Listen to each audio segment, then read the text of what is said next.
Hello, welcome to Shelbyville Now Live, our local election coverage for 2022.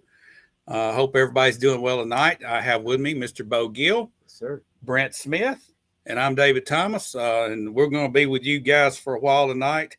And first of all, I'd like to thank you guys for coming. Later, we'll have Bill Anderson joining us after the commission meeting. So we've got a chair sitting over here for him.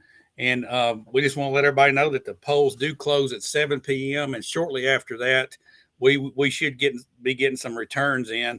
And I know that you guys have been out and about, and it looks like we've got a pretty good turnout for this election. Election night there seems to be a lot of excitement. I've heard of lines of hour waits, and for election locally, well, say in the county isn't as contested, or in Tennessee is as contested in other states, but the turnout is overwhelming. Is the way I'm understanding it. I mean, so I'm really proud of that turnout. It'd be interested to see if we get over the numbers we've had.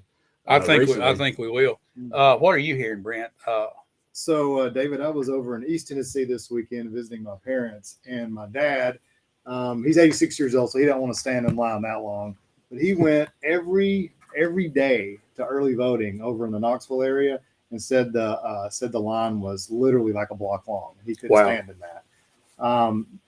My mom also went to early voting, had to wait, for quite some time. Talked to somebody else today in the Franklin area. It was about 4:00 this afternoon, and he'd been in line for 15 or 20 minutes and still had 30 to go. So there's a lot of people out there voting. That's encouraging, I think. And I think, this national wave that they're talking about, maybe this red wave or whatever that they've talked about, might have people, ready to go, ready to vote, go vote. And I don't, who knows how this is going to turn out. We've got a lot of local, elections here. The state's not too contested, but we'll get a lot. But what we're going to do tonight is we're going to focus on just our local returns here. We've got 4 races. We've got our mayor, which is between Brian Narron, Lizzie Peoples, and Randy Carroll. We've got Ward 2. Marilyn Young is uncontested. And we'll go ahead right now and just call that one. She is a winner. Congratulations, Marilyn. Congratulations. All right, then we got William Christie and Karen Thrasher in Ward 4, Ward 6, Drew Hayes, Ricky Overcast, and Bobby Turnbow. That will be a close race. All these will be close that are contested. So, but right now I want to stop, and I want to thank our sponsors for sponsoring tonight's show. We've got 2 sponsors tonight, all running through the Winter Circle, which is a local business here in town. But we've got Duke Cannon Products and Ariat Products, which we want to thank them for chipping in. And let's stop right now and get a word from our sponsor, and we'll be right back, and we'll start to get this thing rolling.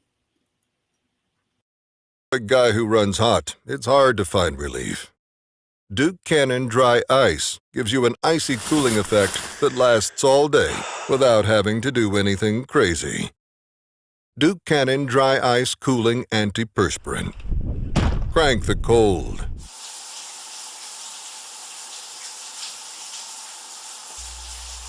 Duke Cannon products are available at the Winter Circle in Shelbyville at 603 Evans Street. All right, guys, welcome back in here tonight. We've already talked about our 4 races here.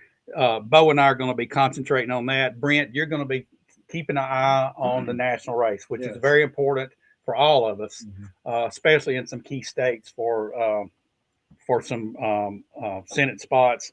And of course, we're looking at the House of Representatives and the Senate for a takeover and get some conservative positions shifted. What are you seeing as far as early polls? Are there any clear-cut signs that indicate one way or another? Everybody's got different opinions. What's your opinion? So when you look at the national perspective on this, we've still got I think the next poll closes here in about 7 minutes and 42 seconds. The biggest race, one of the biggest races, of course, is this Fetterman-Oz race. Right. People are watching that. I did get a little chatter this week that people up in Canada were actually receiving mail-in ballots from Pennsylvania. I'd heard that chatter earlier in the week. And there's one thing I want to share tonight. I'm going to do a little whiteboard action. All righty, Karl Rove. This is our Karl Rove. And so this is a Fox News poll. And what it's showing is that 75% of the country is angry. Yeah. And I think, we were talking about turnout earlier today and tonight. I think when people are angry, they turn out. And there's nothing that politicians hate worse than a high turnout. Yeah. What is Congress approval rating right now, would you say? It's got to be still in the teens. Yeah. It's It's like 13 or something. Yeah, Last time it's I an heard. all-time low in in the last several years, and what's contributed in that? Well, the economy, the coronavirus and all the restrictions they tried to put on that on COVID. It's built up, and then incompetency that's in the presidential seat right now. It's just it's a joke, really, and I think it's got a lot of people fired up, and we want to get America back to what America is. Right. Well, I know, Brent, you're going to be watching that on the state level. Of course, we have the governor's race. Sure. Do you see anybody contesting Lee on this? That's a lot for Governor Lee. I think Yeah. he's got that handled. Even locally, Scott Desjardins. I mean, that's a solid Yeah. win. Pat Marsh is in like Flynn as well. So I mean, I don't think. Congratulations to Pat. He's in. Yeah, absolutely. I think those guys are set. But I think we've got some work to do in Tennessee. We were talking before the show. What could Shelbyville do a little differently? And one of the things that I had mentioned was, bringing more of a high-tech atmosphere to Shelbyville, into Bedford County. Not just broadband, but maybe something none of us are thinking about to get, a lot of the folks that work from home, a lot of these high-tech industries here in town to, raise our county and our city, gross national product Right, here in the here And to have more to do here. I mean, to have more to do. Exactly. When we go to do anything that's high tech, we have to go out of town. Right. So let's start bringing some of that stuff here, and it starts. You have to start small, but I love the idea. Yeah, and something I was thinking on the state level, to your point, is we have a ton of business moving to Tennessee, and it's moving to Tennessee every day. But there's a price we're paying with that. And I'm sure you guys have noticed increased taxes, traffic, hard to get anywhere. Try to go to Nashville. It used to take you an hour a couple of years ago. Now you're looking at an hour and 30 minutes. If one person has a wreck on your way up there. Oh yeah. And I think those are some questions and some concerns that I think the governor and our state house people need to look at and figure out, when do we say, okay, maybe we kind of look at controlling some of this It's a good growth. problem to have, but It's a where do you good problem control it? to have. And how do you control it? But I think, that's where it's above our pay grade. And It is. Well, and here's those- the thing. and those men and women up there can figure that That's out. right. Yeah. Ultimate control comes from having proper planning and That's planning it. way ahead for it. And that's But you can't plan That's it. for some of this stuff. You Yeah. can't. And then when the growth comes in, it comes in so fast. If your subdivision regulations don't match up with the current demand going, then you're behind the ball. It's time to update your regulations. Mhm. And that's what we're seeing here, I think, in Bedford County. We're seeing the spillover from our sister counties north of us, right? Back to your point on some of those planning concerns. And I think some of those concerns are spilling over. Yes, and I don't to think Bedford it's County. any secret Yeah. that the Rutherford County, that Rutherford County gets the spillover from a lot of Nashville, but also Murfreesboro is just a great city with the MTSU. But we're getting a lot of that over here, and a lot of people living over there are living here or working there, and we're trying to bring industry here to change that. Yeah. But And a lot of people are moving to the north part of Bedford County to keep that access to Rutherford County. Yeah. We've got to somehow get those folks to come down here and do business. That's right. And right now, there a lot of people right here in town even going to Murfreesboro to do business. And how do we get our vote? How do we have our say? It's vote in. It's to vote. I mean, that's one of that's the way that we speak as citizens, and it's our time to vote. And if it's the right person, then we keep them in. But if it's not, we have the right to vote them out. So that's why it's important. This night is very important. Yeah. All right. So we've got polls closing in approximately 3 minutes, but I don't anticipate we'll get any counts for a while. That's when they start. Looking at about 21% in right now on most states. Yeah. So are you seeing anything right now, Brent? What about Pennsylvania? What about Georgia? I did just see something in Georgia, but you're only looking at like maybe 20% in, but Stacey Abrams is up right now in Georgia. But I don't think that's going to last long. Just, considering what we've seen over the past several months with some of the rhetoric coming out of there. Well, let's since we're talking nationally, let's talk about the elephant in the room, voter integrity. Yeah. All right. We've got the accusation of voter fraud back in 2020. That's on everybody's mind right now. And even coming out, Biden himself said it's going to be a few weeks before we know the election. Mm-hmm. That's unsatisfactory, Brent. Mm-hmm. The technology that we have, the capacity we have, honestly, you could get fifth graders counting votes on pieces of paper and get it done quicker. Well, Why? what I thought interesting, David, is this: we will go to other countries, and we'll make people, put their thumb in some ink. They'll go in person and their vote. They have to show ID, and we spend money and send our troops into Iraq back when that happened. Right. We'll go to Ukraine to secure borders. We'll do all those things, right, to make sure that they have borders, that they have ethical elections.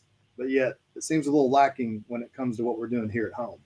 Yeah. And so I think that's the angle that I'd like to kind of talk about tonight. Why are we okay doing it over there, but we're not okay doing it here? Here's a question I have. I wonder how many people walked across the border within the past month that went in the voting booth this week. I'd say that there'd be more than we'd like to think. And I think that voter integrity is on people's mind right now. And I'd like to say that I have confidence in our local here. I think that we can. But when you have shenanigans like in 2020, I mean, this is our next big election since then. So let's see how it goes.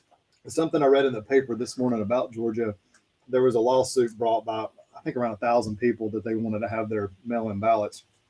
And so the judge said, okay, fine. They sent the mail-in ballots. And then once they received the mail-in ballots, I think several of those people had already early voted. Yeah. Now, whether that was malicious or just a mistake, I don't know. But that's an example of when you're looking at these close races, it could be maybe a half of a percentage. It could be 200 or 300 votes. Yeah. And when you're making those kind of And in Davidson County, I think earlier this week or earlier last week, they had the wrong ballots gone to the wrong districts, but they corrected that pretty quick. I think 100 to 150 ballots got out, but it was something that I don't think was any shenanigans. I think they changed the district lines there this year, so that kind of got a little bit of things crossed up. But that's just something I've heard of, semi-locally. Okay, let's talk about the Pennsylvania race, the Fetterman-Oz race. I don't understand how in the world this could even be close. I really don't. If you've paid attention and you've listened to both candidates, I don't see how it could even be close. It's almost a vegetable versus a doctor. I mean, really, it's kind of the Well, way it's I sad. put it. It's kind of very sad. sad. Well, that and to your point, to a vegetable, I think people are so ingrained in their politic. If Fetterman wasn't running, let's say he was getting the medical help that I think we all think he needs, and they put a head of cabbage up there, and called it a Democrat or a cat. Yeah. I think that cat or head of cabbage would probably still receive a substantial amount of votes just because it had a D in front of it. Yeah. I mean, that's a problem in America. I think They're that polarized. I think that, like you said, Biden's wife and his wife, I mean, I can't believe their wives let them do this, to get out and be in that, to let they're hurting themselves if where they are. So I'm going to pose this question, Brent, to you, and then I'll let you follow up. Are we voting for candidates now in this country, or are we voting against candidates? Yeah, so I think it depends on your state. I think right now, I think it's a referendum on the Democratic Party is what I think is going on. People are angry, and I'm going to say it, they're pissed. They're pissed at what's going on in our country. They know these things aren't right. And you know what? They're not going to say anything about it because they don't want to get fired. They don't want to have something, a tree burning in their front yard or something like that. I mean, they don't want something bad to happen, but they're voting, because most Americans, I think, are middle of the road. They want to raise their kids. They want to go to work and be left alone. And this is their chance to get out and say something. Yeah. And going back to our point earlier, that's why it's so important that we have integrity in all these elections. Yeah. What do you think, Bo? Do you think we're voting against or for people? And as a whole, I would say as a whole that we are voting. It's a referendum against the Democrat leader representatives we have. All three are going to agree on that. I think that's where we're at. All right, let's pause right now and get another word from our sponsors. We'll be right back. This land is very spiritual. My ancestors have lived on this land for thousands of years. We have like 7 months of winter. It's just like another day for us having whiteout conditions. It blows 50, 60 mile an hour year round here. You have to be tough, you have to be gritty, no matter what it is doing outside. You have to saddle your horse and get the job done. It's this tough country calls for tough people, and that's what the Blackfeet people are. We're tough. Ariat products are available at the Winter Circle at 603 Evans Street in Shelbyville. Okay, welcome back. Bo Gill, Brent Smith. I'm David Thomas. We're sitting here waiting on some returns from Good our company here reporter that's up at election headquarters. We'll give a shout out to her. Got boots on the ground. Yeah, boots on the ground, if that's what you want to call it. But we'll be waiting for that, and I'm sure we'll get early voting totals in right off the bat. Most of those will be calculated instantly, and we'll have those to look at. I feel like that those early voting counts is going to be a signal of what's later to come. And I'm thinking that we're going to probably see 40% of our total vote count come in on early votes. What do you think about that, Bob? That's usually the case. I'd say that most of your informed voters are voting early nowadays. That just seems to be the case. But again, I've heard of a good turnout at the voting locations, a few of them. So who knows? Who knows what it'll bring? But generally, that's the thinking. Yeah. All right. So, Brent, what do you think about nationwide turnout? I know that there was a number of 42 million that were early votes and mail-in votes. That's a big number. Yeah, I mean, I think we can sum it up with 2 words: Judgment Day. Yeah. All right. Judgment Day. All right. Yeah. So are you predicting a red wave? I mean, I don't like that word red wave, because when you think about a red wave, I mean, a lot of people think, oh man, it's going to be, we're talking 70, 80 seats, but you got to look at what the Republicans have done over the past several years. We've already picked up a lot of seats. And so, we're looking at picking up, I hope a substantial number of seats, but the word red wave, I think, sends the wrong signal, and that people are thinking, out of 200 something seats, we're going to pick up 100. No, all right. I know this is going to be, we've already been told it's going to take a few days or maybe even weeks or months to get this thing. Right. When this thing settles, how many seats are we going to have in the Senate as far as Republicans go? I'm leaning at 52. I'm going to say 54. Oh, you're going. Okay. I'm going 54 on that. What do you think, Bo? I think it'll be closer to 52, probably on the Brent side. That's what I'm thinking. Yeah. All right, that's just a guess. I hope I'm wrong, David. I'm cautiously optimistic. But we're all close. We're all close. All right, in the House, I'm going to predict it's going to be about 235. We're going to have 235. Yeah. I think we're up by at least 25, 30 seats. Yeah. All right. That's what I'd say. This would be something that could halt the nonsense if we can get this going. Well, you have to think about executive orders, David. I know. I mean, we do have executive orders. And this president, if I remember the first few days in office, his hand, he about needed a carpal tunnel. It was just like Obama from having to sign. He's got a pen. Well, Trump did it too. Well, yeah. Hey, that's what presidents do. I think, like when I think about taking the House, taking Senate, taking Congress, let's put some bills on his desk and let's see what he does with them. Exactly. And let's see, look how when Trump was in and his hands were tied with the Democratic House, he couldn't do a whole lot. So Biden won't be able to do a whole lot, but he'll be able to do some things, the executive orders, but I just still question his health and his mentality. Yeah. And then you got to think about this too, impeachment.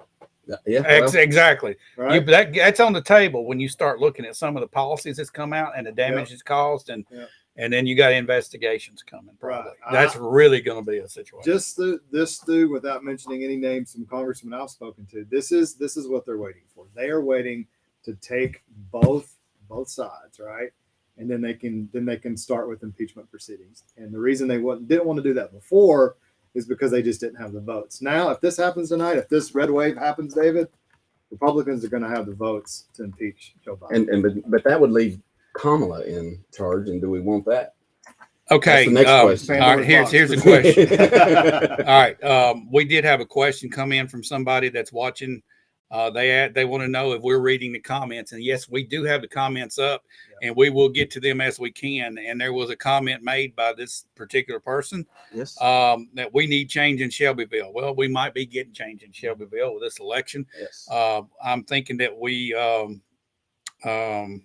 I agree with that. I think we do need change, and I hope that it'll be a change for the better. I don't want to change for the worse. I still want to, I want to keep Shelbyville, but how do we handle the growth? We've got to do it in a healthy way. And this person decided they're going to ask a question about a specific candidate, wanting to know about racist comments. I don't know. I'm not aware of any racist comments that any candidates made. Except I do know that there were some made in a council meeting recently, allegedly, and we weren't there to hear it. And I have no comment. I have no idea what you're talking about. We actually did a show on it, and we're not going to go down that rabbit hole. we'll come back and circle around, and if possible, we'll let you ask this particular guy that's running that you're asking about. Might let you ask him in person. Yeah, be if great. you want to do that, but I don't know about it. I've got an update in Florida. Okay, update in Florida. 57-42 DeSantis took it. Well, so we'll call him. I'm sure everybody's calling him. Oh yeah. And I think that was a shoe-in because, Right. of course, Trump come out and told everybody, you need to vote for Ronnie. Right.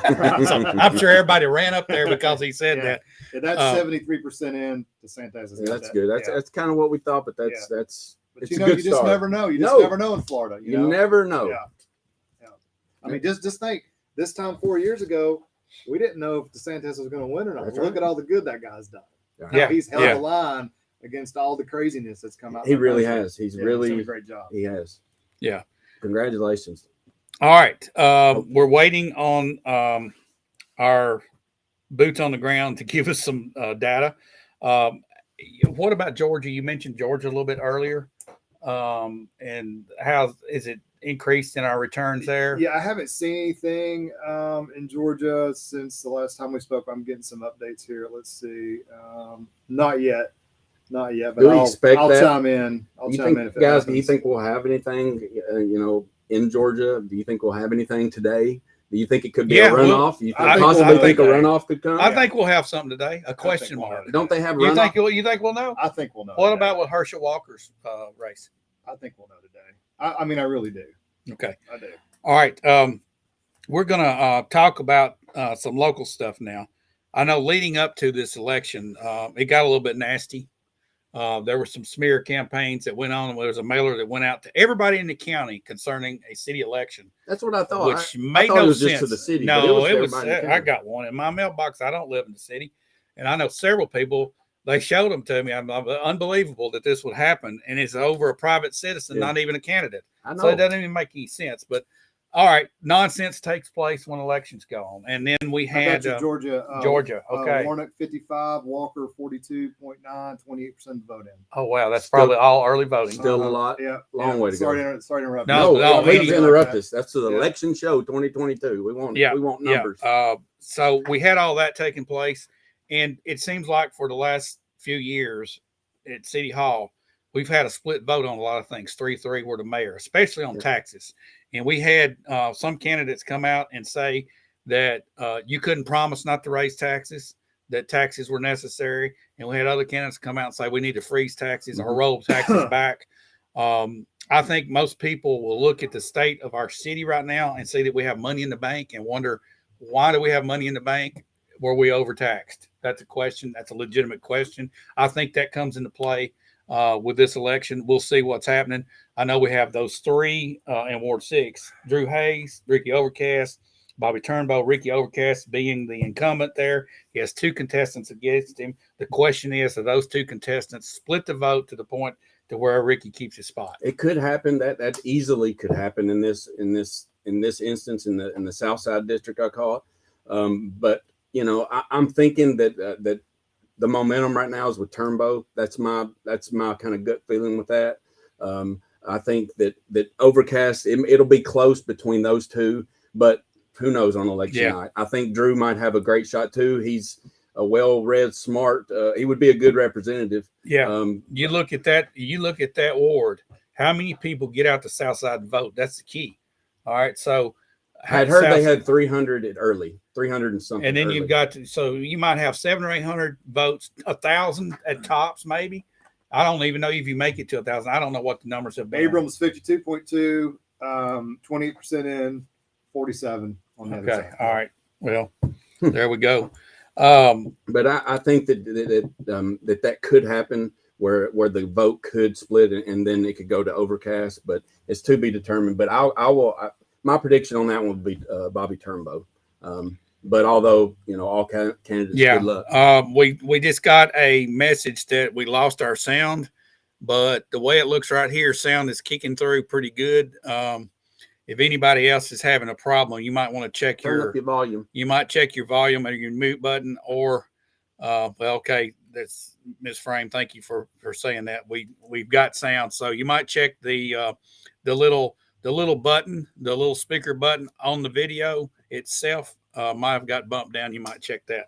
All right, still waiting on some information coming in from the local election, but let's see. All right, well, there we go. We do have sound for sure. We've got sound. All right, That's good.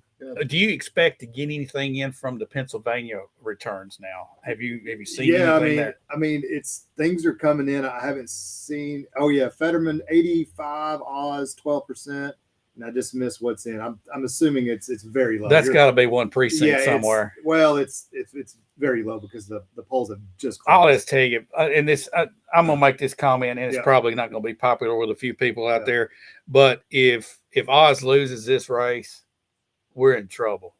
That's a sad situation for someone that needs to be medically at home getting care to be voted in that is not, in my opinion, competent to represent. Yeah, well, that I think most people that were paying attention saw what was going on in that race, and the one with Herschel Walker that surprises me. I thought he would start.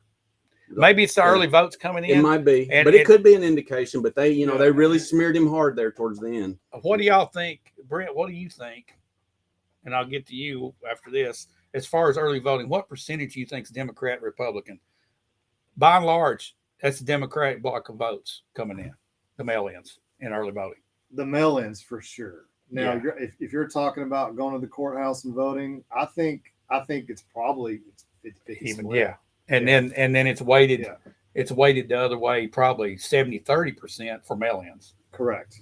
And I think locally early would be for conservative probably be higher. I would think here just locally. So do you think the mail-ins are heavily Democrat? Yes. Okay. I would. Okay.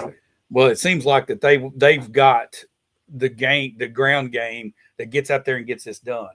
They do. As far as the mail-in votes. Oh, they do. I just don't see how you do a mail-in vote and it not be fraudulent. And I learned this today in Washington State.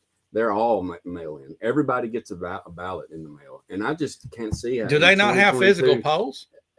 I don't. No, they don't. They say that the polls are they might have some, but they're non-existent to hardly existent. Well, that's a liberal state. That's exactly what it is. So they're mailing them. How many are they getting? It's not an official document. It's that is what's going on in our country. That is a state, a part of the United States, and those kind of things. And we wonder why voter shenanigans, why voter integrity has been questioned. Yeah. All right. You got anything else for us over there, Brent? We're looking at Walker 43, Warnock 55, looking at 29% in. So that's actually a decent little lead. Abrams 52.1, 47.4 for Walker, again around 29% in. Oh, that's getting closer. Mm-hmm. All right. I just sent a message up to our person that's getting data from the city here, from our city election, our local election, waiting on a response there. Let's take another quick break, and we'll be right back. Legend tells us of a place somewhere far away, where outlet malls and vegan juice bars cease to exist. There is no Wi-Fi out here, and no one binge watches vampire dramas all day. Out here is a place where stories are told without emojis, and memories are made without selfies. We're talking about the great outdoors. Introducing the Great American Frontier line from Duke Cannon Supply Company. Pine, Campfire, and Leaf and Leather. 3 big-ass soaps with unique masculine scents, inspired by the best nature has to offer. Out here, our soap will just make you smell like out here. Duke Cannon products are available at the Winter Circle at 603 Evans Street here in Shelbyville. Okay, welcome back in. We're still waiting for our local election headquarters to give us some early returns here. David, I did want to mention that we do have a contested race going on in War Trace. We've got the mayor, Brian Ross, against Alan Talbot. I believe that's right. So I don't know. I think you might have mentioned it earlier, but I just wanted to. I did. And that's the only other contested race that we have out in our other communities. Most everybody's running unopposed. So we won't elaborate on those. We're Right. going to get to the ones that are contested. And again, Marilyn Ewing, we want to congratulate her. Yes. She's going to continue Yes. Congratulations. Ward two. All right. So while we wait here, Brent, do you have anything else? Maybe at the state level, we've been focusing on the national. Is there anything state-wise that's coming up? Yeah, so far I'm just focusing on national, but I'll dig up some state stuff. Okay, all right, Let's good talk deal. mayor. Let's Yeah. talk local. Let's talk All right. mayor. All right, we've got Brian Nairn, Lizzie Peoples, and Randy Carroll. And I had the pleasure of interviewing Randy and Brian. We did the Meet the Candidates show, and they got to share their stories and talk about what their viewpoints were.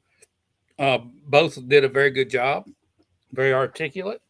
I didn't get Ms. Peoples up here, but I know she's been out working. Yes. She's got signs out. I know she's been out beating doors. She's had events and been out and about. So this is going to be an interesting race. I like the way the campaigns have been run clean against each other too. Well, I mean, there's competition there, but there's also in the mayor's race. in the mayor's yes. race, there's been it's been a healthy competition there between those, and I think may the best person win. Yeah, I think we'll see a close race there. I do too. I think it's really hard to really put your finger on that one. I mean, you've got three great candidates. I don't know Lizzie as much as I do Brian and Randy, but I do wish her and both of them the best of luck. And I think the city will be in good hands if any of these candidates win tonight. Yeah. If I wanted to throw a prediction or a gut feeling, I don't know. That's a hard one right there because it's too early. I really don't have that feeling as far as what's going on. But it seems that maybe Brian might have the momentum right now, but Randy Carroll I know is right there behind him. But what's giving him the momentum? I think just the recognition, the things that he's been through in the past, a certain, the India thing. I think that just his, he's getting out in the county, but so has Randy too. But that's just what I'm hearing when I'm just talking to people. That's just kind of my feeling personally. I don't know. I can't call it. Yeah. Okay. Sandy Steele, Fox just called Governor Lee the winner. Yeah, we've already predicted that. It's going to be pretty much easy. Yeah, we knew that would be, but congratulations to Governor Lee. That was 73.9% of the votes. Wow. Okay. 80,000. Thank you, Sandy. 592, and his closest competitor, Democratic Party, Jason Martin, 24% of the vote, 26,000 votes. Wow. Okay. Here's an update from our local office. Update.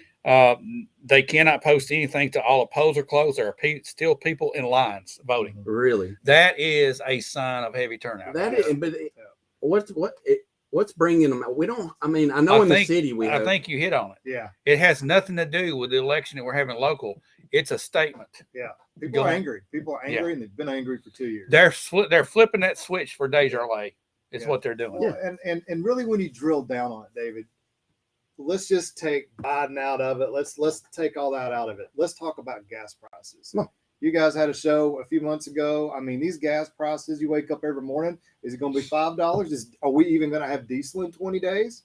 I mean, there's all this chatter out there. I mean, it's hurting people's pocketbook. People that get up, again, go to work, try to get their kids to school. What do they care about? They care about safety. They care about gas prices, food prices, how much are clothes, all these things, get the air fix in the house. All these things have gone up exponentially over the past 2 years, almost to where people have to decide, are they going to eat? Are they going to pay for the medicine? Are they going to get the air fixed? It's gotten the attention of the regular working American, and he said enough is enough. That's right. He or she has said enough is enough, and this is their chance. And I think that is probably the best reason why we're having this turnout. But that's great to hear that there's still people at the polls, and I don't know how long they can be there. They have to be there until the last person votes. They can stop lining them up, but at 7:00, there's 80 people still in line at Unionville to vote. Yeah. All right, what's going on in Unionville? All right, there's nothing that pertains to Unionville specifically in this election. No. We've got the state representative, our governor, and our Congress, the amendments to the amendments, the four, which are not major issues for people that would normally stand in line. Right. I think this is a signal, man. I think it's a signal It's really, nationwide. and I think that that's a good signal. And I think that it's just like we were talking about, people are feeling the pain of this. They're feeling the pain, and they remember what it was like to do it. I mean, gas prices, are so volatile right now. It's at $3.39 on one side of town, and here in Little Shelbyville, it could be $3.05 on the other. And I was in East Tennessee today, and it was almost $4. See, so It's crazy. Okay, here's another update. Early voting will be released after everyone has voted. The precincts will be released as they get here. Yeah. So they can't do anything until early And that's voting. why we're showing 1% on Yes. some of these precincts. They're still got people in line. Right. This could be a record turnout, guys, nationwide. I hope it is. It's a signal, guys. I hope it is, and it right. could be locally too as well. I mean, especially recently in recent history. Okay, I've got. All right, Sandy is in South Georgia. Hi, Sandy. Hey, Sandy. Let's see. War Trace has a huge turnout tonight as well. Oh, good. We've got Amanda Langford coming back in.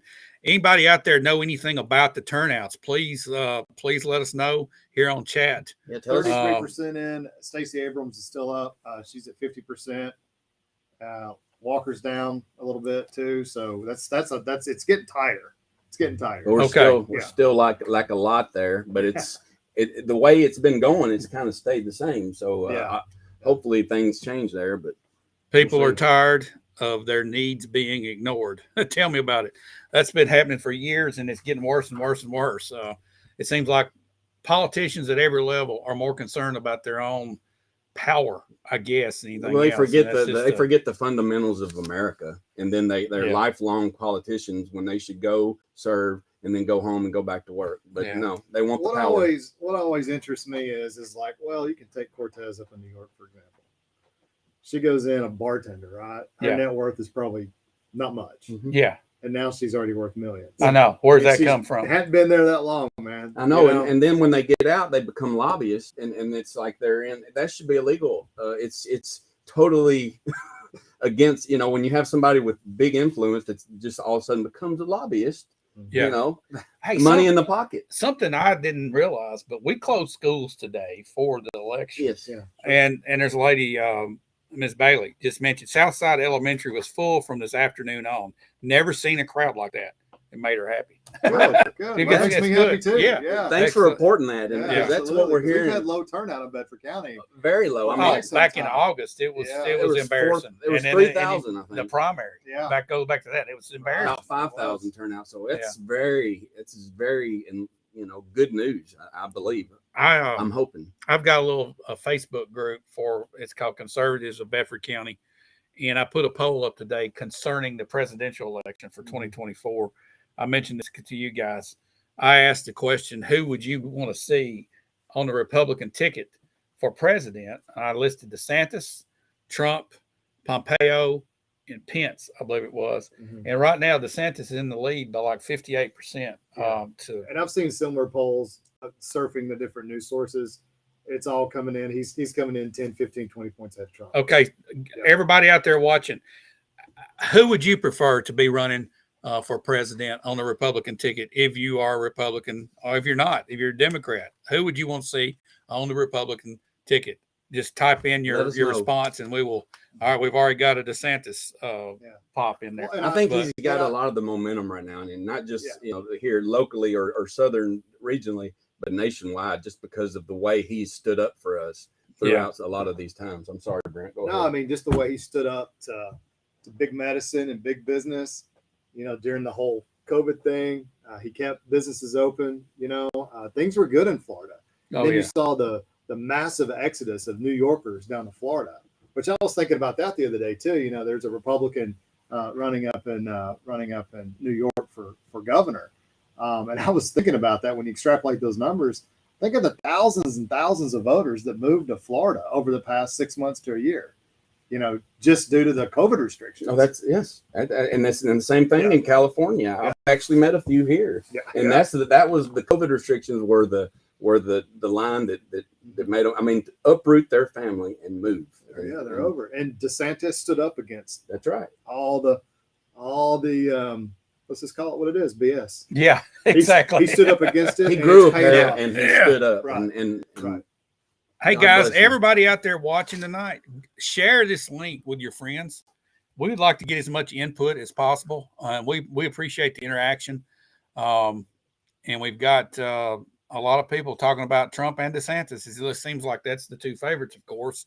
And it seems like it's kind of 50-50.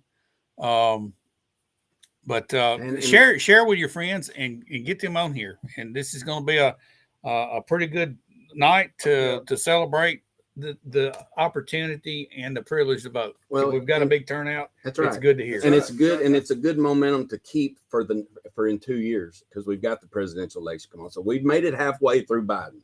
Okay, Yeah. we've made it halfway, Somehow. almost halfway, somehow, some way. So let's get where America needs to be in the Senate and the House, and then in 2 years, let's claim back the presidency. All right, that's appreciate everybody watching tonight. Again, I'm David Thomas. This is Bo Gill, Yes, sir. Brent Smith, and Mr. Bill Anderson will be here after the commission meeting. Hopefully that's going to be a short meeting tonight, and he'll be able to join us real soon and jump in here and give us a report on that meeting, as well as other things going on around. Yeah, ticker is starting to tick up a little bit. It looks like Rubio won his race down in Florida as well. Okay. We got other precincts closing down here. It's starting to shift west now. It's going to be a long night. It is. David. And so we've got the West Coast. It's not going to be closing till 9:00 Exactly. our time. So Yeah. that is going to be a long night. We will be off the air by then. Yeah. After our I local thought this things was get an done. all-nighter here, David. No, this is not all I nighter. brought my tent I and only sleeping bag. have one sun drop, and that is not enough. All right. So those weren't hamburgers I smelled back there. No. Oh, man. No hamburgers, and Yeah, we came with an appetite if- too. yeah, and hopefully we'll be able to hear from some of our local candidates here after we hear results. I We'd know love that to. That'd be good. Brian and Randy we might be able to get in touch with them and hear from them. I know William Christie has voiced his. Yeah, let's talk about Ward 4 there for a minute. Yeah, we got William got, Christie and Karen Thrasher. They've both been campaigning. They were both out campaigning today. I saw them out, and so that's going to be a tight race. That's one it's just kind of up in the air. You've got the incumbent Christie, who's been a great representative. A good guy. He'll talk to you. He'll listen to you. But then you've got Karen Thrasher, which is just a great person, great family, and who knows? That'll be a close race. Now, somebody asked about the mayor's race. We don't know yet. Let me update everybody. For those of you that are just joining us, the polls are still open in some locations. Unionville still has 80 people as of about 10 minutes ago in line, and they cannot release any information. They can't release early voting or anything until the precincts are closed and voting is stopped. And hopefully we'll be able to get that. As soon as the polls close, we will get early voting, and then we'll start getting some precincts reporting, because some of them have already been turned in, but they just can't. But you've got probably half of our polls still open right now, of our precincts still open. Yeah. So that's just the update that I'm getting from the election office, and hopefully we will get to be able to share some information as soon as we have it. We'll be the first, I promise you that. Yes, The Yeah. minute it comes through, we're going to be on it. So And I think it's safe to say that it's been a GOP blowout down in Florida. And so if that's any inclination of how tonight's going Right. to go, I mean, all the reporters on the big national Yeah. news. well, the CNN, bulk Fox, of that is in the Eastern time zone. Yeah. So they're hour ahead. Now Yeah. the Panhandle, the western part of the Panhandle, Mhm. it's still on Central Time, Yeah. so they've only been closed for 30 minutes. but So it's a coming in. blowout. The Yeah. numbers are a blowout. That's a good sign. Yeah. That's a good sign for the Republican Party. I'm worried about Definitely. Georgia. I'm worried about Georgia, but we'll see that catch Yeah, up. it's trickling up to 30%. The numbers are starting to trickle in. Let's see here. Arkansas, looks like a Senate race. Republican just called there. He's the incumbent. Boozman beat Democrat James. Are Okay. you hearing anything out of Pennsylvania, Brent? Is there any numbers? Yeah, but again, It's real low. around that 30% threshold. Pennsylvania Fetterman 82, Oz 6.1 or 16.1, but that's 5% in. Right. So it's just hard to call. Yeah, that still bothers me. That is, though. I mean, the Eastern voter. time zone. I mean, I don't see how you Yeah. could vote. I just, that's crazy to me. Yeah. I mean, the guy was a mayor in a town, and while he was mayor, the place shut down, basically. What kind of representation is that for your people? That's pathetic. I mean, it's a not. when joke. you're all there. That was when he was healthy, right? So now, Yeah. Oh, yeah, that's when he was healthy. so All imagine right, what we can do. we do have without. something arriving now, Oh, here we go. but we don't know for sure if all the polls are closed because we still had all those out at Unionville. So at least they are now getting into headquarters. Let's see, we got a comment here praying that they get the truth out of Maricopa County in Arizona. I do too. To be continued. Well, let's just talk about that for a minute. Yeah, let's open the door. You know, I mean, I don't think anybody wanted to talk about it, but here's the deal: Arizona had some big issues with voter machines today. Oh, I know. saw a live video today of the folks in working the poll saying, "Hey, look, our machines aren't working. Hold on, give us a minute." You know, I mean, the fact that that's still going on 2 years after what just went on, and anybody that said anything about what went on 2 years ago, Yeah, You would were think they called would a be in conspiracy tip-top theorist. shape. Yeah. Yeah.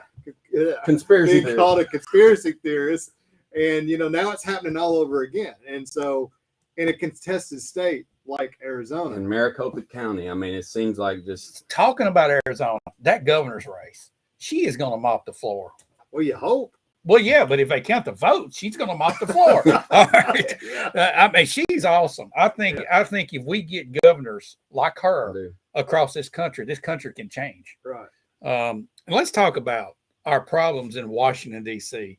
We complain about it, but honestly, conservatism starts at the local level.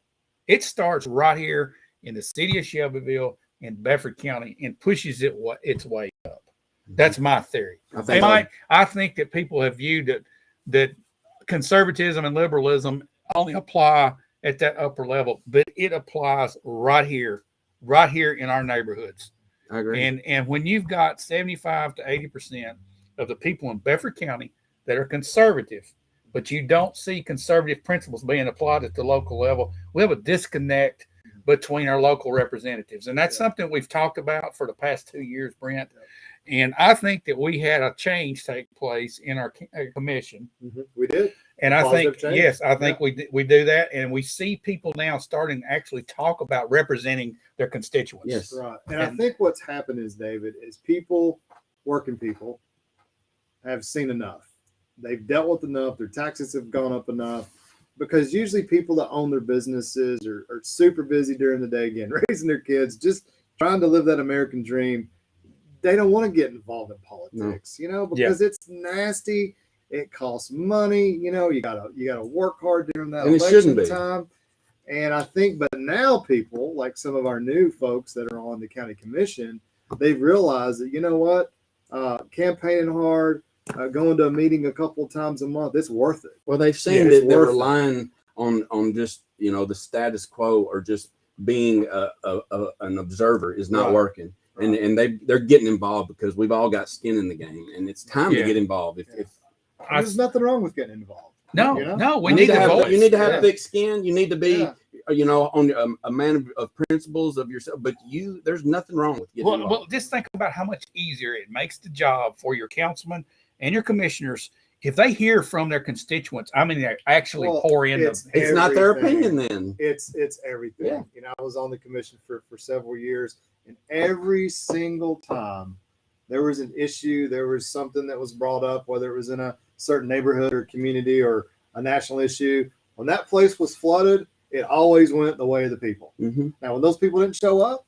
and it could be just as hot of a contested issue, maybe not publicized as much, it'd go the other way. That's why we have to publicize, and that's what one of my goals here is to keep public attention and awareness on what's taking place around us. Right. That's right. I mean, that's all we can do. And you hit on the simplicity of just speaking for your constituents. It's not that hard. It's not a tough it's job. Listening to who you're representing, and then you speaking that in your formal meetings. But they tend to let other factors get into the way and sway things. Yeah. You can't get caught up. You have to stay focused on your constituents. And I'm proud of our new commissioners. And that's why you need strong men and women that are, you know, leaders in their households. They're leaders in their communities. They can go in there with a strong backbone.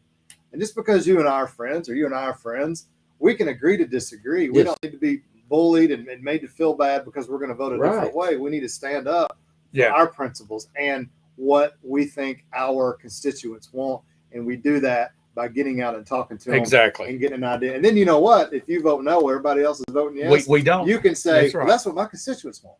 We don't Right, need leaders in those positions necessarily. We need listeners. That's what we need. Exactly. And I think But we've got sometimes some it takes listeners. a leader to be a listener. Oh, absolutely. You have to have some skills to be able to listen because Exactly. if you just go find You might talk too much instead of listening. exactly. You don't need to be an alligator, all mouth and no ears. That's right. But we've had alligators around, and I think that's why Donald Trump called it the swamp, because all they are is alligators, Yeah. all mouth and no ears. All right, so we've got a lot of people joining us now. We thank you for joining. Please go out and share this so more people can hear what's going on. And we do have some returns that will be coming in shortly at the local level here. Hopefully, we'll get the absentee voting. We've had a big show, a big turnout, and at 7 o'clock when the polls closed in Unionville, they still had 80 voters in line, and I don't know where they're at now with that, but Hopefully that's they're why through that we're line, delayed yeah. with the numbers here. And as soon as those are let off, the early voting numbers, they should. Most of these precincts have 2 or 3 machines, so you're running 3 in at a time. Yeah. So it's now it is a little bit of a confusing ballot this time with the amendments on there. People have to read if It they takes hadn't already time. checked it Right, out. sure. So, and that could be some question and answers between the assistants there. Mhm. So it does take a little bit longer to vote on this ballot, and Yeah. that's going to drag things down. How important do we think the Hispanic vote is? I think it is vitally important that all people get out and vote.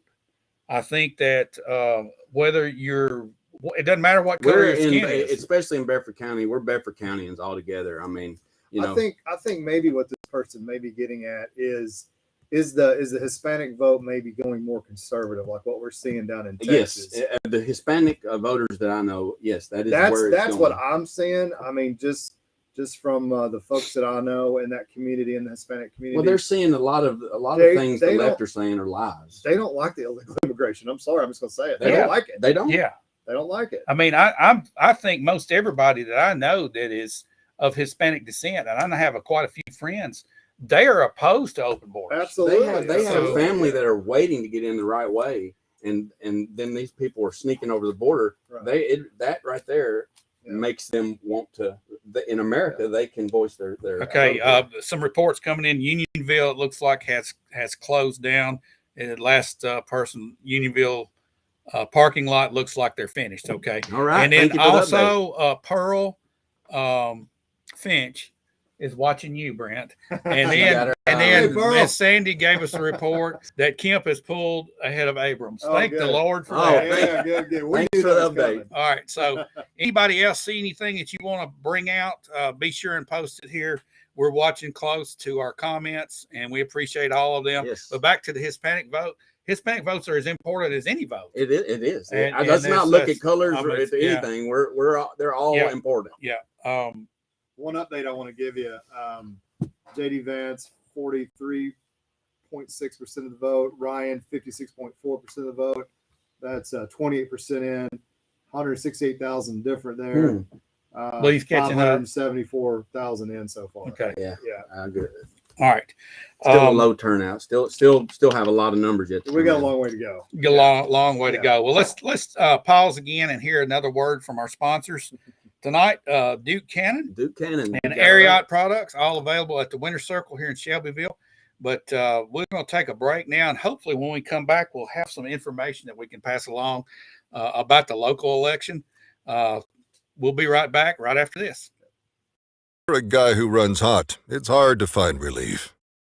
Duke Cannon Dry Ice gives you an icy cooling effect that lasts all day without having to do anything crazy. Duke Cannon Dry Ice Cooling Antiperspirant. Crank the cold.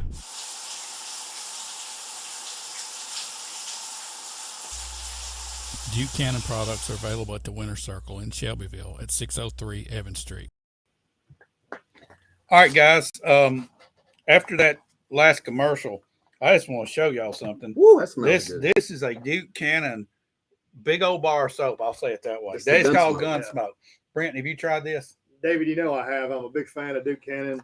I've had the soap. I like the body wash, but I do like the deodorant probably the best. The commercial we just saw right there. I use that stuff every day. You got me on. I'm it. addicted. He I'm got me addicted. on it too. He got me addicted to it. All right, Gun guys. smoke is mine. All right.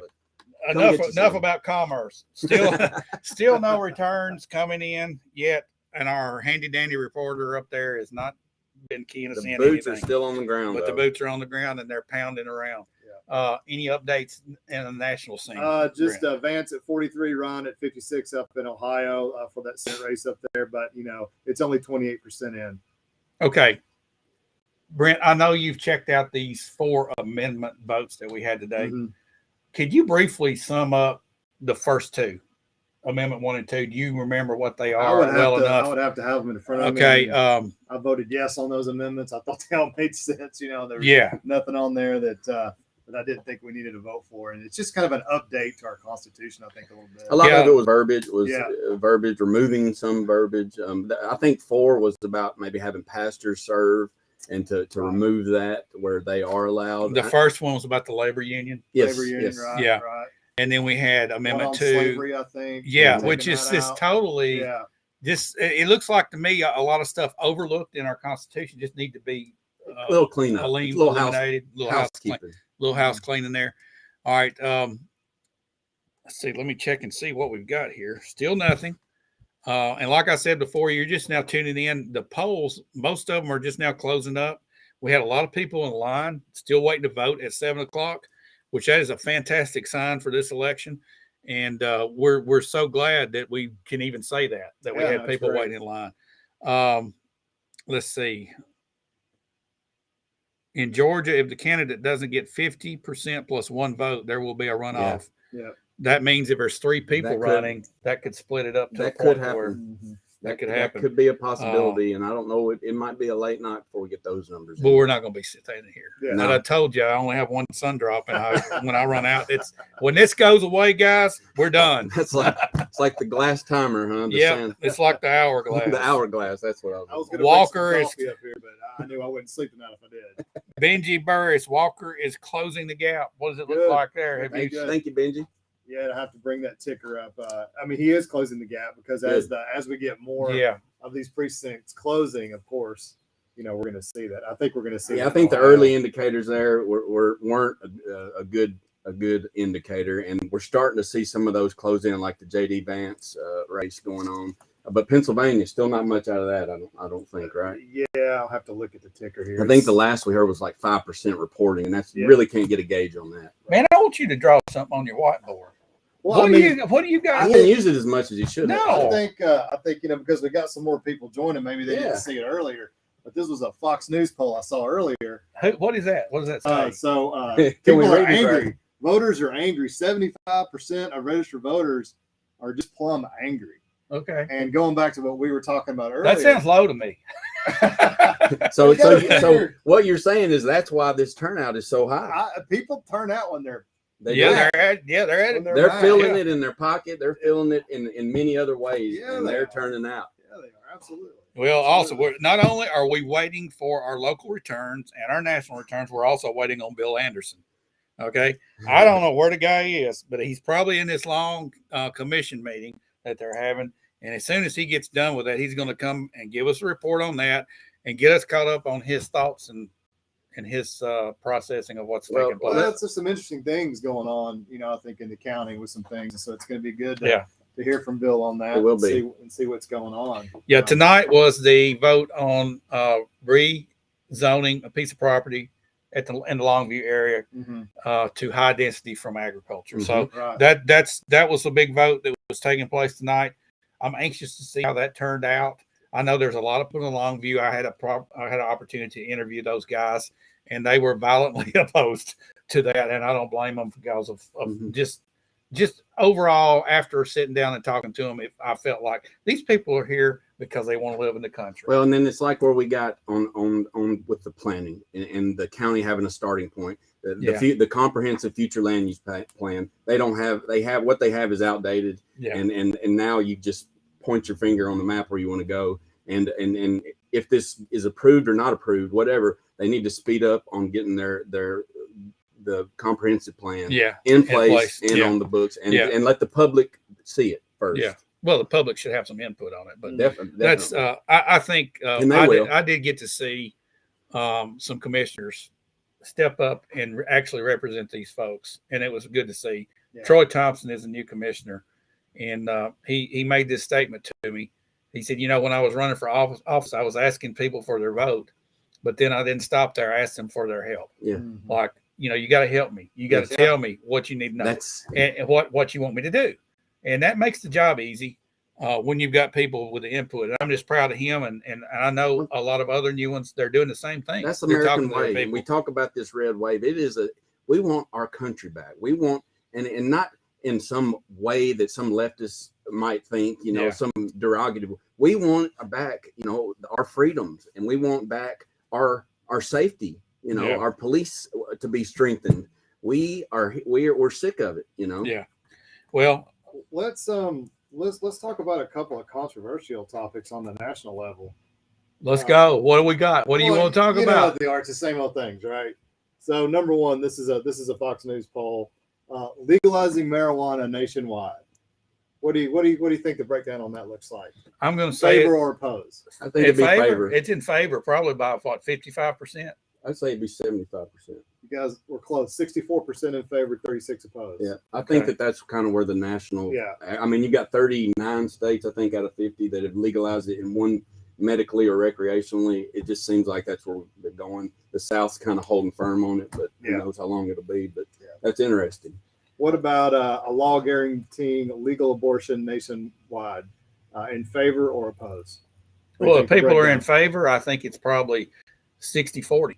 So a law guaranteeing legal abortion nationwide. Yep. In favor 62, opposed 38. Nice. Yeah, 60-40.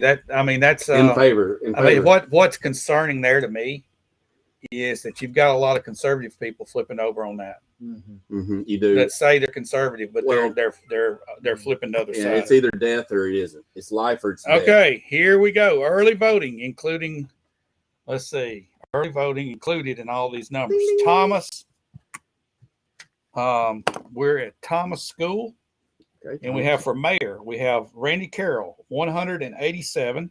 Okay.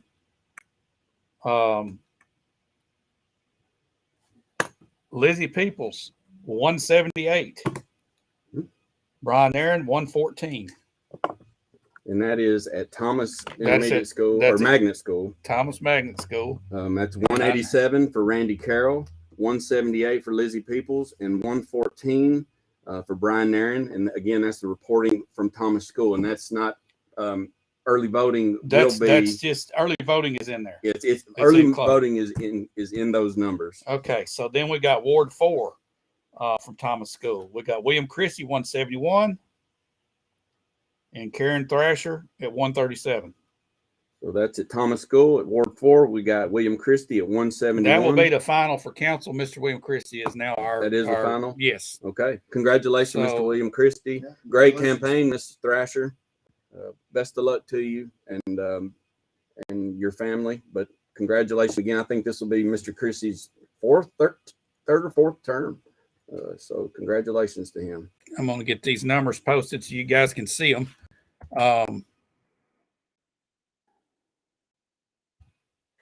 That was 171 for Mr. William Christie and 137 for Karen Thrasher.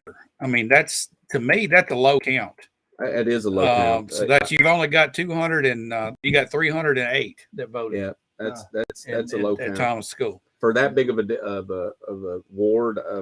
That encompasses quite a bit there. I would think population pretty good. That is surprising. It's pretty close, but hold on, we got to update. Update. She keyed it in wrong. For the total. We got a correction. All right, that did not include that. I thought that number was awful. Is this for the mayor? This is for both. Okay. Carroll 329, Peoples 178. Okay, that's right. And they're in 217. Okay, that's okay. That looks better. All right, Christie 316. Okay. Thrasher 242. And those are the final totals. Those other ones were probably early. Today. No, they were today's, and then we added the early in, and they got it all. corrected. So let me go back over that. That'll be Randy Carroll. This is at Thomas Magnet School reporting. Randy Carroll, 324. Lizzie Peoples, 178. And Brian Nairn, 217.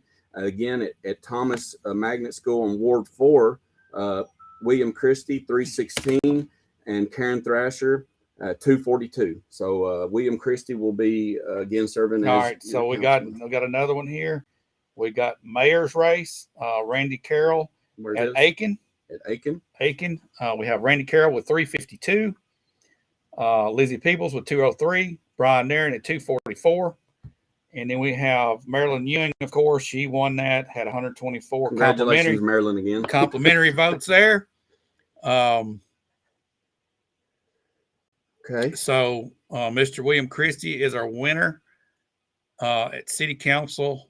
So far we have Ward 4. Out of two reporting, Aiken and Thomas, Randy Carroll would be in the lead there. Yeah, by a pretty good margin. With Nairn second, and then Peoples coming in third there.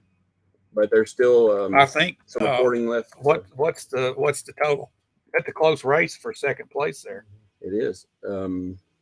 I think these numbers tell me something else too. We're talking about people being angry, et cetera, et cetera.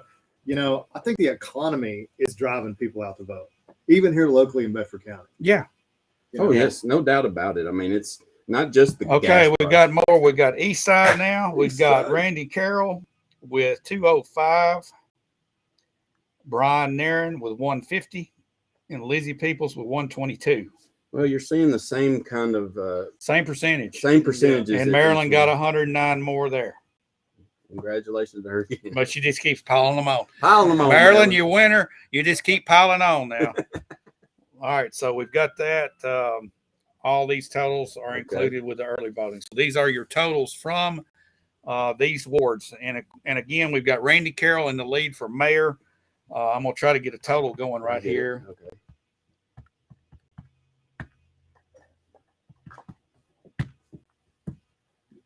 Y'all got to keep talking while I'm doing this. Oh, I was looking at your keyboard. Don't skills. worry about my keyboard. I'll give you the skills. number. I'll give you the number. Well, here we go. Right now, we do know that that the turnout right now seems to be projecting, if things go, that Randy Carroll will be the next mayor of Shelbyville. But they still have some reporting left to do. We got one Southside.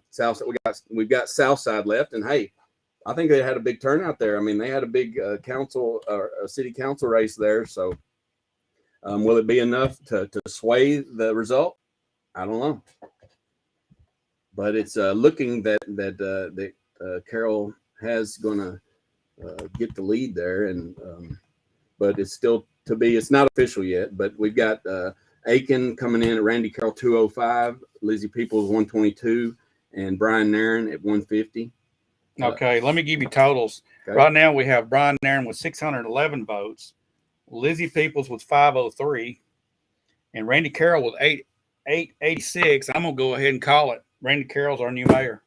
We got one precinct over, but these have held up pretty much at all precincts. It sounds like it. So it's so we'll save our congratulations till it's official, at least official tonight. But let's it's looking that way, David.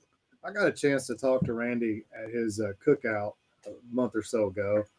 Randy's been around a long time, here in town. And what are you guys hearing as far as what he's wanting to do, with the city as far as maybe some changes go? Well, he wants to listen. He wants to listen. He wants to hear, and he's got a good thumb on what Shelbyville is. Yeah, he's involved. I know he's on the Board of Zoning Appeals. Mm-hmm. So he has experience there. A businessman. Out throughout his life. But I think people are looking for a firm representative and a figurehead that will move Shelbyville in the right direction. Looking forward, thinking like with the infrastructure and how to handle this growth. The mayor's more of a figurehead. He's not like the county mayor, which is more hands-on than most. But you do need. Okay, we've got Southside. Southside reporting. Randy Carroll 378. Brian Nairn 253. Lizzie Peoples 175, and I think that this about does it for. Congratulations to Mr. Randy Carroll. Yeah, Randy, congratulations. Congratulations, our new Shelbyville mayor. Thank you again for all the years, Wallace Cartwright, for you serving. You're well respected and loved by many people. Brian and Lizzie, great campaigns. I couldn't ask three better people there. So, but congratulations to Randy Carroll, who will be the winner tonight. Congratulations, Randy. All right, y'all keep talking. So we've got, what do we got? Do we have any updates on the national level here? Yeah, so we got some GOP updates. Ron Paul, of course, is going to take Kentucky. Tim Scott's going to take South Carolina. Todd Young in Indiana is also projected Senate winner. So there's several GOP Senate winners right off the bat. Even CNN right now reports Biden expects to lose the House. Yep. And they wouldn't show that hand a few days ago. They were really still trying to say, it's all good. But now it's pretty much all over the place. Yeah, and that's what they should do. They shouldn't, but that's good indication. And looking at Georgia and our big one with Pennsylvania, I'm hoping that will come in. But I think it's going to be a late night of reporting. I know that Florida Ward 6. Now this is important. This is our South Side district. We got Drew Hayes 193. We've got Ricky Overcast 100. And we got Bobby Turnbow 267. Congratulations, Mr. Bobby Turnbow. Congratulations, Bobby Turnbow, our new city council for Ward 6. Thank you for your service, Mr. Overcast, and a great campaign, Mr. Drew Hayes. But congratulations to Bobby Turnbow. Congratulations, guys.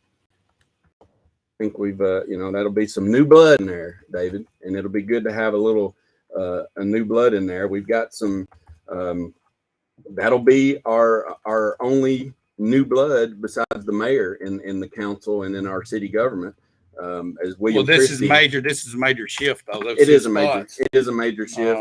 You had Tom Slanders, and then you had Ricky Overcast for the last couple, and now you got Bobby Turnbow. I wanted to say Whit Turnbow, but I know that he'll claim him. but then let's talk about Ward 4. We had William Christie versus Karen Thrasher. William Christie won 316 to Thrasher's 242. So congratulations, Mr. Christie, and great job campaign, Thrasher. That was a close one in Ward 4 there. Again, for the city mayor, we've got Randy Carroll. He had 886 votes. Lizzie Peoples had 503, and Brian Nairn had 611. Not as the turnout there. It's not as high as I thought it would be, and I'd be interested to know just all these lines like in Unionville and in Normandy, like what the turnout was there. I mean, and I know that the governor race wasn't that contested. I think, but like we said, we can bring the board out if we need to. They're angry and they're coming out. People want their voice heard, whether it's locally, whether it's state, federal. Man, they want to be counted. Man, I'm looking at this Ward 6. I don't know how many total votes are there, but Bobby Turnbow got 267. Drew Hayes got 193, and our incumbent got 100. I think people are angry, and it's just like, if you're an incumbent, you better look out. I agree. I mean, it is, and maybe it shows us something about Mr. Christie. Maybe his integrity. Maybe he's been. Well, I know this. I mean, he stood up. He stood up. He stood up for rolling taxes back. Okay, he stood up for trying to save the taxpayers' money because he realizes that we're in bad economic times. Yes. Yeah. For any politician, well, wait a minute. Let me say this the right way, because there's a lot of people that are not politicians and they're in office. But any representative that doesn't take notice of what's going on in our economy and just use common sense and want to pile taxes on top of where we're at now, they got problems. We need to look at the time we're in right now in our economic situation. And when you want to throw taxes on top of it, that's even harder for a voter to swallow. And when you're paying high gas prices, high grocery, just name it. If you want to buy a house, it's ridiculous. So the people are speaking locally, nationally, statewide.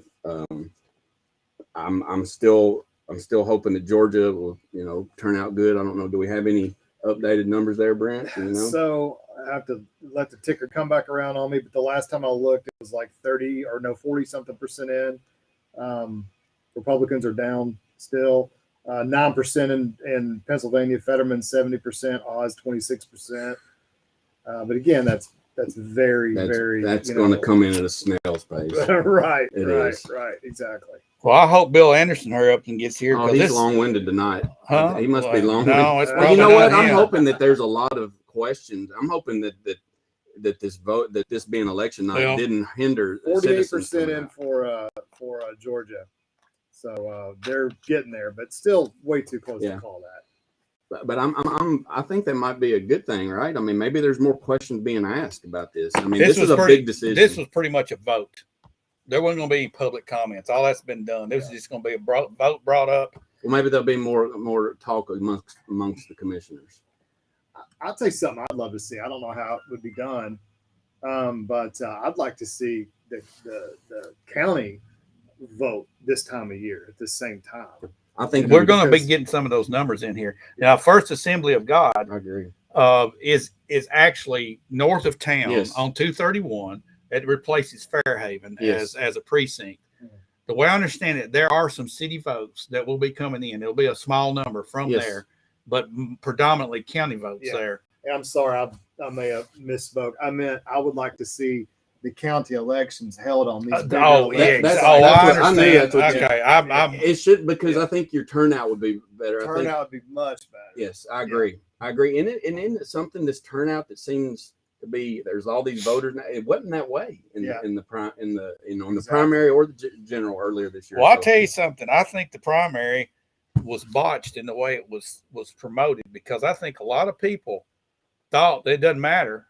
Right. And then get to August, and you got August and November, That's and it. August was like, wait a minute, what happened to those other candidates? Yeah. Well, you eliminated them Yeah. back there, and that's what happened to you, Brent. That's I mean, right, yeah. you got people that probably waited. We're going to wait and vote for him in August. No, it happened then. I And think that's we we've all talked been about that, guilty of Brandon, it, and it's you know? true. We've all been guilty of it, waiting till November, waiting till August, and not We really have. following the process. anytime you can So, flip that switch, you better go do it. I totally agree. That's where Yeah. we're at. And I totally agree. okay, Flat Creek has city votes as well. That's mind-boggling to me. But maybe it's property owners. Wait, it's probably property owners in Well, the not city. curl up there in the city. Yeah, a little I bit. think Yeah. that's part of it. Goes up into the city, up into the river, of because the Narrows city Road. limits cross over right there a little bit. It narrows there. Yeah. Yeah. Okay. Well, and I live on the other side Okay, of here's the Tullahoma go. Highway, and I'm Here's in the a war truck First dress. Assembly of God, So, Randy Carroll, 32. So we're going to pile a little bit on for Randy. There you go, Randy. There you go, Randy. First Assembly of God had 32. And Darren had 18. Peebles had 15. That was the closest poll actually between the second place, but every one of these polls are pretty much the same percentages, and there's not one that carried more than the other. They were just all the same. Carroll carried them I all. think it's just a cross section of everybody was thinking the same way, Yeah, evidently. And that's, Carroll, he carried every precinct. okay, so we had that going on. Now, forgive us for not talking about the amendments and talking about our state representatives. Those are not our focus here. Even though they're going to be in the election results, we just cannot compile all that data and get it to you quick enough. We're very, very concerned on the contested races in the city, and and then the national races, which we won't get any. And the state races, they weren't. You didn't hear a lot of campaigning, to be honest, because they weren't really. Well, there's heavily- nobody running against them. I mean, there is, because there's a But there long wasn't. list, But there wasn't. But there wasn't. Yeah. I didn't even know who was running against Bill Lee till the other Yeah, day. it's- So I And can you give you a quick update on Okay. Georgia. All right, Okay, Georgia. thank you. Looks like Georgia is 61% in. Warnock has 51% of the vote. Walker 46% of the vote, and then Oliver 1.8. So there you go. Wow. Yep. And what percentage was that in? Did you say So that was 61%. 61% in? Okay. All right, so we're Close. gonna Yeah, we're gonna we're- talk yeah, we're about close. Ward 4 again. William Christie 316, Karen Thrasher 242. Yes. For those of y'all that missed that, and then of course Ward 6, we just had it up on the screen there. Yep. Turnbow 267, Hayes 193, and the incumbent Overcast 100. So Bobby Turnbow will be your new commissioner or new councilman in Ward 6. So congratulations, Mr. Turnbow. Congratulations, Mr. Christie. And congratulations to our new mayor, Mr. Randy Carroll. And great campaigning for all the ones that And don't forget Maryland. And Maryland, we got this is the Don't forget Maryland. I Congratulations. mean, Once again, Maryland. we've been Ward 2. congratulating her since before the vote. Yeah, we started before we even came on congratulating her. Well, But hey, I'll get some up-to-date numbers on this mayor's race. We've got, let's see here. you say on the War Trace, you heard anything from War Trace yet? I'm not worried about Ward Trace at the no, moment. but we probably got viewers that are dying to know what's happening in War I Trace. hadn't, that's not in yet, but it'll be one time. I'm looking out for you, War Trace viewers. It'll be at one time. Bam. Let's see. We've got. All right. We had Randy Carroll at 886. Yes, we did. Yeah, We'll add 32 to that. That'll get him over 9. Well, actually, there's a lot more to that that's come in. Oh, So it's 118, 150. While you guys are figuring that up, I was just looking at the Georgia governor race. Looks like Kemp is 51.2, Abrams is 48.2, and that's with 62% of the vote in. Updated at 9:07. kind of it's starting to sway a little bit. Wow, Tighten it interesting. up. Tighten it up. Tightening up. And I guess we're getting reported still about 7% out of Pennsylvania. Pretty much. Well, Coming up. 11%. Oh, okay. We yeah, got a little bit more. Still, Fetterman at 68, Oz at like 25. okay. Yeah. Wow. So probably All right. expect those results about this time next week, I guess. Hopefully. Oh my gosh. And let's see again. Randy Carroll's the new mayor of Shelbyville. So Okay. congratulations. Up-to-date numbers on that. Randy Carroll, 1296. Okay. Lizzie Peoples, 693. And Brian Nairn, 882. Okay.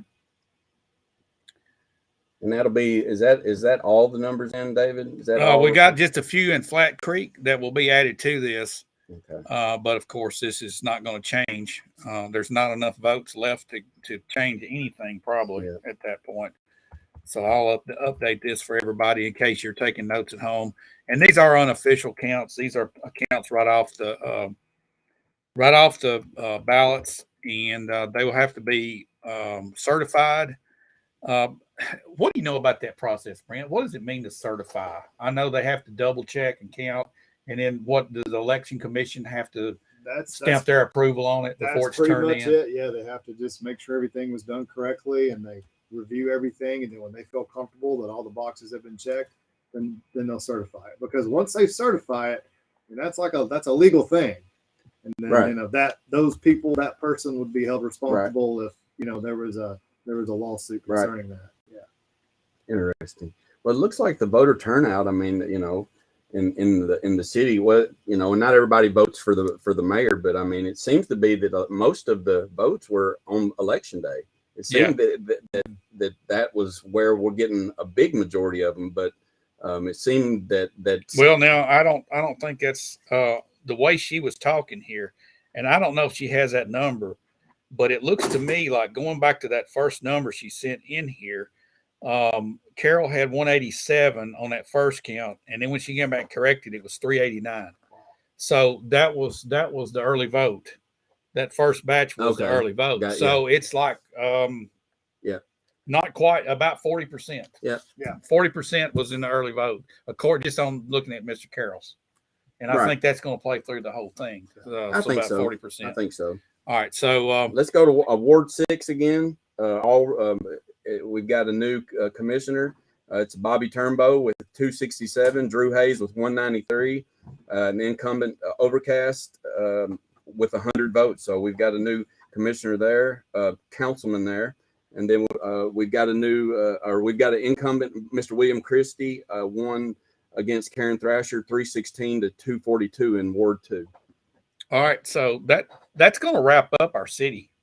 There's nothing else that can change. Congratulations to all those. Congratulations. And of course, we got War Trace hanging out there on the limb. War Trace, we're hanging out, and we're Okay, War Trace Alderman, the mayor race: Brian Ross 113, Alan Tabbitt 59. So Brian Ross 113 and Alan Tabbitt Talbot. No, Tabit. Tabit. I put an L on there. I'm sorry, Mr. Talbot. So Brian Ross is our War Trace mayor. Congratulations, And sir. Alderman Sheila Ladary, 119, and Stacy Roach, 113. They got to elect 2. So that's the vote count there. So for those War 2 are Trace. in there. Congratulations. Well, they were uncontested. It was just Okay. those 2. So Right. we didn't have them a spot here, but congratulations Yes, to those. And yes. congratulations, Mr. Ross. Yes. All right. On the national level now, I think what we're seeing right here is going to be a repeat of our last election. It's going to dribble in. I mean, even polls that closed a couple of hours ago, you're only looking at, 15, 20, 30% in. And so I think it is going to be an all-nighter, and then it's going to be an all morning, and then probably most of tomorrow, and maybe even the next day too. I hope it doesn't get dragged out too far, because that's when the shenanigans start up. Yeah. And one of the things that I am seeing tonight, I'm watching DeSantis as you guys are talking. Yeah. And I'm seeing somebody start to separate from the pack. One of the things he said, when the world went mad, Florida stayed sane. Yeah. And so, nice. Well put. It's rhetoric. I guess you could call that rhetoric. It's rhetoric. It's leadership like that I think is what Americans are looking for after these past, almost 3 years now. Yes. There was a question, any word from Normandy? Nothing on Normandy yet. We will get that as soon as possible. I don't think there's anything contested there. No, I know they had an alderman write-in. I'm not sure I saw a write-in sign. So we will get that as soon as possible. Also, let's see. We've got a couple other precincts. We've got the Unionville precinct. So we've got that coming in, and I don't know when that's going to be, because they were the last ones to get closed down. Gotcha. That's right. Yeah. And they probably more than likely be the last ones to report. And of course, then we're waiting on the much anticipated arrival of Bill Anderson. And I don't know if he's going to make it. So. I don't know. I mean, I'm almost out of sun drop, so when that happens, we're done. But let's talk about this. You mentioned dribbling in on the national level. Right. How many states are going to be like that? I mean, it sounds like to me the critical ones are going to be the ones that's drawn out and the most drama surrounding. Well, the one thing I've noticed, just looking at this ticker across the nation, the highly functional red states, boom, they know. The polls closed. Yep. Starting getting the information in, and within the matter of just an hour, we have projected winners. And purple states and states that are contested, and the bluer states, well, they just can't seem to get those numbers. And does that is a sign of the leadership and of what's going on in those states that people are sick of, I believe. And will they throw more, voter fraud on this? Will they? I hope not. Because the population, the public's integrity in voting right now is on the edge. I mean, and to have something like that. Honestly, we're at a pivot point. Think about this: Connecticut, 13% in right now. Why 13%? Now I just threw that out there because that was the first. Like I said, we could have 5th graders. Yeah. Everybody write their choices down on a piece of paper, and 5th graders count them, and we'd already have a total. I'm telling you, this is unsatisfactory. When we're living in the year of 2022. And how many Connecticut's could we fit in Tennessee? Probably several. So well, I mean, they can go driving down the road, yell out the window, "Hey, I know who you voting for?" That's what I'm saying. I mean, seriously, count the votes. Does that not throw up a red flag, or what? It's dysfunction and dissatisfactory. Is what it is. And as long as Americans keep putting up with it, I mean, it's time to gut Washington D.C. and start over. But at state levels, it's time to clean out, and I hope that's what happens. Yeah, and even with all the work Georgia's done, they're only 55%, and I think that's pretty good. But you're talking about 2 states that are in the same time zone. One's 13%, a bluish state. One's a red state, 55%. What about New York? New York, I was just looking at New York. Nothing so far in New York. And that's total. That's just total. They should have. They should have. But that's still New York should. I would think would be the highest. They should be the first, but no, they're not. They're the last. So what's the problem there? It's because of the representation there. They're waiting to see what they're getting on these counts, and they got to see where they're going to get votes from. Yes, it's totally. It's not right. It definitely throws up a red flag. I don't think they're going to be able to cheat enough to win this time. I really don't. I don't know, but I mean, we might all be shocked, and if it is, and if the trend is not red across everywhere, you're going to have you're going to have elections contested. I mean, you're going to have lawsuits take All right, place. when you're losing your residents like Californians and New Yorkers moving out, there's got to be some that are staying there saying, you know what, I'm not going anywhere. I'm fed up. And not everybody's going to go, but there's some left that aren't leaving. So maybe they're standing up right now, and they're instead of leaving, they're standing up for their state. The people in California, I don't think they'll. The people in California that are leaving. Pennsylvania, 12%. That's pathetic. And how does that look? Rhode Island, 79%. Probably the same, 25 to 60. You passed me by. What were you saying? Well, I think if you just take a look at California and New York. New York, 5% in. That's terrible. That's terrible. That's why people are leaving. All right, but here's what I think is happening. You've got New York. The average, the middle class people are the ones that are leaving because they can't take it anymore. Now, these are different precincts, but still, Right. I mean, there's precincts that closed several hours ago with 0%. Well, it's like That's 8:18. It's 9:18 Central. Yeah, 2 hours and 18 minutes. Yeah. But you've got those average citizens. They're leaving. The upper people that are going to dictate things and got the money. Taxes don't matter, or they get out of them somehow. They're staying. And then you got the lower class people that are trapped. They can't go. Yeah, they're trapped. Yeah, they are. Yeah. And that same thing taking place in California. You got the upper and lower, and the middle is leaving. The cream and the Oreo is leaving. And maybe That's what's happening. Yeah.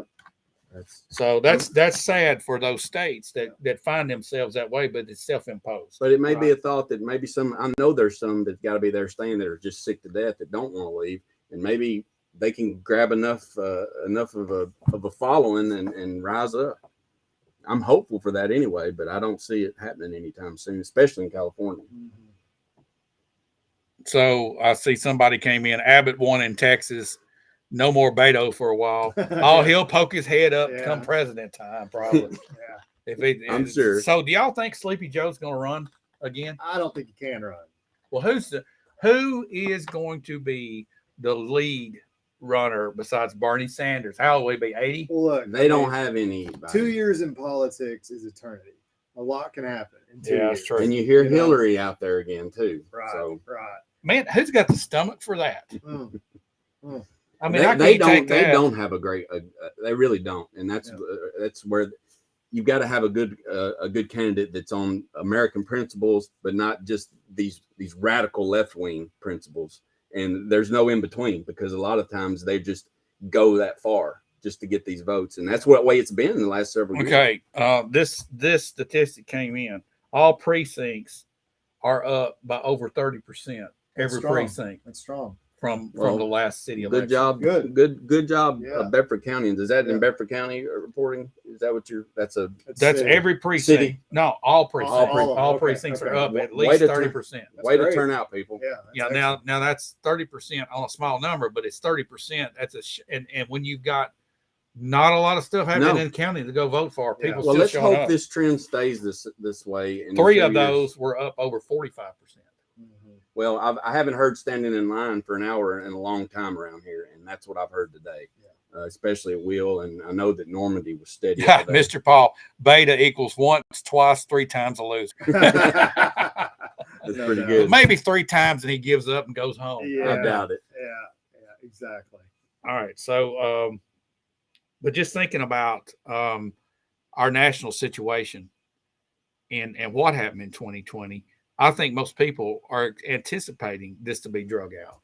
And that's sad that you even think about, well, let's just wait for the next month to get a return. Do you remember this? I mean, I remember when I was in high school and college, everybody went and voted. And then, by that night or at the very latest the next morning, other than the hanging Chad incident in Florida all those years ago, we knew, and America wasn't nearly as divided.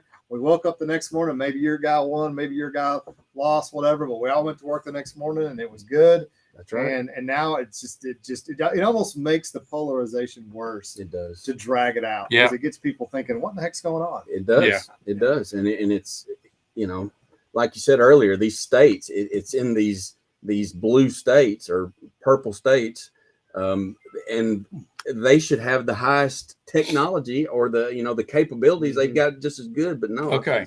Flat Creek. Flat Creek. Randy Carroll, 18. Brian Nara, 9. Lizzie Peoples, 5. Drew Hayes, 12. Bobby Turnbow, 15. Ricky Overcast, 5. Same, I'm not going to update those numbers, but it's about the same percentage. Same thing except there. I think Randy Carroll, though, like doubled up everybody on that Yeah. one. So again, our new mayor, Shelbyville. Congratulations, Randy Carroll. A new councilman, Bobby Turnbow, in Ward 6, and then Mr. William Christie will be serving another term as your Ward 4 council member. So congratulations. Okay, Miss Donna, you want to get the war trace numbers again? We've got Let's see. Mayor 113. Brian Ross got 113, and Alan Tabbitt 59. Right, and And Alderman Sheila Laderi 119, and Stacy Roach 113. so he's a new mayor. And It'll be Mr. Brian Paul, Ross. he's come back with another comment that we were just talking about. People here in Bedford County need to show up the same for primary elections when they didn't. Yeah. Just the same as November. And that's Yeah, what I we were think just there's talking a lot about. of voter confusion going on when they think, okay, well, I can wait until the fall to vote for this candidate, when they don't understand that in the primary, a lot of times they're eliminating candidates and good qualified candidates sometimes, and people need to pay attention and vote every time. I think for years here in Shelbyville and Bedford County, the primaries have been confusing to people because at one time we had a Democrat primary and we had a Republican primary, and then we had a Democrat primary for a few years. I want to say back in the 80s, 70s and 80s, everybody had to run on Democrat primary. Right. If you were a Republican. That's now, all. how do you do that? I'd have to put a clothespin on my nose for doing that. That's terrible. Hey, I do have a quick Oh. update in Georgia. 57% in, Warnock 50.9, and Walker 47.3. It's tightening. Oh, it's tightening So up. it's coming And together. how much Jason is that? Sanders says, hello, my fellow Americans. Hello, Mr. Jason Sanders. Jason Sanders, how Hey, you Jason, doing? how's it going, man?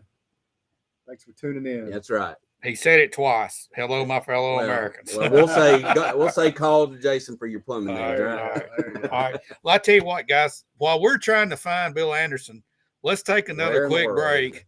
Where is And who knows? But we're going to take another quick break and we'll be right back. Legend tells us of a place somewhere far away, where outlet malls and vegan juice bars cease to exist. There is no Wi-Fi out here, and no one binge watches vampire dramas all day. Out here is a place where stories are told without emojis, and memories are made without selfies. We're talking about the great outdoors. Introducing the Great American Frontier line from Duke Cannon Supply Company. Pine, Campfire, and Leaf and Leather. 3 big-ass soaps with unique masculine scents, inspired by the best nature has to offer. Out here, our soap will just make you smell like out here. Duke Cannon products are available at the Winter Circle at 603 Evans Street here in Shelbyville. Okay, so it sounds like meeting still showing live. That's the meeting, I guess, the commission meeting. Okay. I don't know. I hadn't checked it. So they're still going, huh? Still Um, going, yeah. So we've got an APB put out on him, but I guess we know where he's at. He's still in heated debate tonight. I know they had a It's very probably got a important- filibuster going on, I'm sure. Well, there's a couple of them that like to talk. I know that, but I don't Lord even, have mercy, maybe up there till midnight tonight. I don't know. But I'm gonna They'll be done before the Pennsylvania elections won't come Is in. Biden a strong leader? Yes, 35%. No, over 60. do what? Is Biden a strong leader of Fox News? I wouldn't even. That to me, Fox News did this poll. Only 35% considered him a strong leader. See, the leader. How in the world does 35% of the country feel that? Biden cares about people like you. Yes, 47%. No, 53. Holy cow, we're in trouble, y'all. I know. It's Yeah. crazy, isn't it? Who's doing these polls and who are they calling, man? That's pathetic. All right, we got the vote for rezoning happened already. What happened? Yeah, give us the. Yeah, give us the what lowdown. happened on that? Did it pass? Yeah, we're too busy. Did it kick the can down the road, or did they vote it out? That's something that we would want to talk about tonight. That's Still waiting on Normandy. Let me check Normandy. We had that earlier, didn't we? No, Oh yeah. Did we? We did, didn't we? I don't remember us having Normandy, but maybe we didn't. I know that there's not much turnout. We have War Trace, new mayor Brian Ross, 113, Alan Tabbitt, 59. Got a new council member in Ward 6, Bobby Turnbow, and then William Christie defeats Karen Thrasher in Ward 4. And once again, Randy Carroll is our new Shelbyville mayor. So congratulations, and to Marilyn Ewan. We're going to Okay, so we're waiting on Normandy, and we've got a fly in here that's trying to. Oh, he's all over. He's trying to carry us out of Yeah, here. he's wearing Did I catch him? No, I didn't catch him. But we need All that right. on video if you did. And there's just too many races that are too early to call on The national level. I Yeah. mean, it's Yeah. Normandy. Everything's uncontested. Yeah, everything at a national level, it's going to be a late night, but But it's almost ready. Normandy's almost ready. So, believe it didn't pass 6 and 12. 6 aye and 12 no. that the rezoning The didn't rezoning didn't happen. It didn't pass 6 to 12. pass? So it wouldn't be read again. That's it. That's done. Good. Well, it got an Dude, unfavorable gotta vote. recommendation from the Plan Commission, then a favorable, and then Well, it that went to the should that, financial. They got an that, unfavorable. that right there was the way it should have went to start with. Well, but they did. It was a technicality on a motion. That wasn't technical. That's bull. That was bull. It's all. I'm surprised there wasn't a point of order, a motion to maybe take it to study or something tonight. Yeah. Well. Well, I'm sure that there was probably going to be a delay put on it Uh-huh. because they needed to get more votes, so they Yeah. were going to try to delay it. I know that I was going guarantee to you come the up. vote didn't. I guarantee you those residents turned out. I bet this They, election didn't. they did, but I don't think they got to speak tonight unless it was No, right no, before. but they were it there. was not. But they're there. They're allowed to Yeah. come. Yeah. Right? Oh, Yeah, yeah, it's sure. public. Yeah. It's public, and I encourage a lot of people that you can watch it live stream. They do live stream it. I've been watching. Sometimes I get my popcorn out, pop my Coke open, and go to watch it. It's over in 12 minutes, But even, man. and that's Sometimes sad. it's like that. And if you you know, if just showing up sometimes is making a point, even if you can't have Sure. your voice heard, attending, and once again being involved just as a spectator if you're not into representative. This vote is a good indication that our commissioners are listening to the citizens. Oh, They are, absolutely. and then I think Absolutely. it's good if that is true that it did get turned down. That now it's time for the county to put the comprehensive plan that they've had working on for 3 Okay, years. the question in is, was that the PUD that didn't pass? It was the rezoning of the piece of property in Longview where a PUD was going to be Yeah. developed. It was the rezoning of the land, but yes, that particular piece of land that they were wanting to rezone did have a plan for a PUD on it. But the Okay. tonight's ruling was just on the rezoning. Yeah, it's on the rezoning. And the PUD after that, it's Numbers. Thank we've you. got official numbers Hey, here. official numbers. I'm going to find out these Normandy numbers for you. Normandy, let's see. Very bottom. Very bad. Alderman of Normandy. There were, I don't know what that says. There's 25 votes. It looks like 18 write-ins, 1, Yeah, they had to write in. 18 to 7. They had the signs that I saw there were write-in signs. Okay, so but we don't know who the write-in is. I don't remember his name. But the write-in won 18 to 7 over Valinda Cease. Well, that Okay, and then Charles B. Whitaker won his mayor race 24 to 2. And then, of course, we had all the other stuff that I won't get into. But we did have that. so Normandy's reported that a write-in has won, and I believe that's As the alderman. only campaign signs I saw there was Yeah. for a write-in there. Okay. So congratulations. All right, Congratulations. thank him. you for our numbers. The Good boots job. are still on the ground and they've reported, so we're good to go. Thank you. Okay, Jerry Spivey was the write-in, so Jerry That's Spivey it, Jerry is the Spivey. winner. 72 Thank to you. 28%, 72%, 28%, a total 18 to 7. Okay, Great. so that winds everything down here Yeah, all the local locally. stuff's done, All the huh? local stuff is done. Right. Bill Lee's our governor. Yeah. Brian, Matt Brian Brock there and stays on Lizzie the way. Peoples We're good to go. and Randy Carroll fought it out, and Randy won that one. We've already been over all those numbers, and there I'll post them back up on the screen again. But we're still waiting for Bill Anderson to get here and give us a report. He's still missing. He's still missing. Of course, He's representing is what he's doing. I don't know. I do know that he was helping Randy Carroll with his campaign, and they were having a party out at Pizza, Sir Pizza, and that was a big deal that they were having. So he might be out there. He might be. And once again, I'd like to congratulate Randy Carroll on his victory tonight. Yes. And I would like to congratulate Brian Nair and Lizzie Peoples on their campaign. That was a good campaign. I think you had 3 good candidates there. And I'd like to congratulate Mr. William Christie and a new commissioner or council member in Ward 6, Bobby Turnbow. So we'd just like to congratulate y'all. And then in Ward Trace, for those of you in Ward Trace, we've got a new mayor, Brian Ross. Congratulations, Brian. Yep, he wins 113 to Alan Tabbitt's 59. All right, I think Mr. Bill Anderson has entered the building, Oh, and we'll get a report from him before we close down. Okay. Unless you can speed all these returns in nationally. Call him up, Brent. Brent. I Call him mean, we need to get You on. know, when you're looking at 20 and 30%, it's really hard to make a call. But that's especially yeah. it's especially when it's this early. I mean, Yeah. it's just too early to call. In the states you want to hear about, you know, the states that we know that are Yeah. going to go red. Yeah. They're going to go red. They are, and I think we called it from the front that it was going to be a long night. Yeah, like Arizona, for example.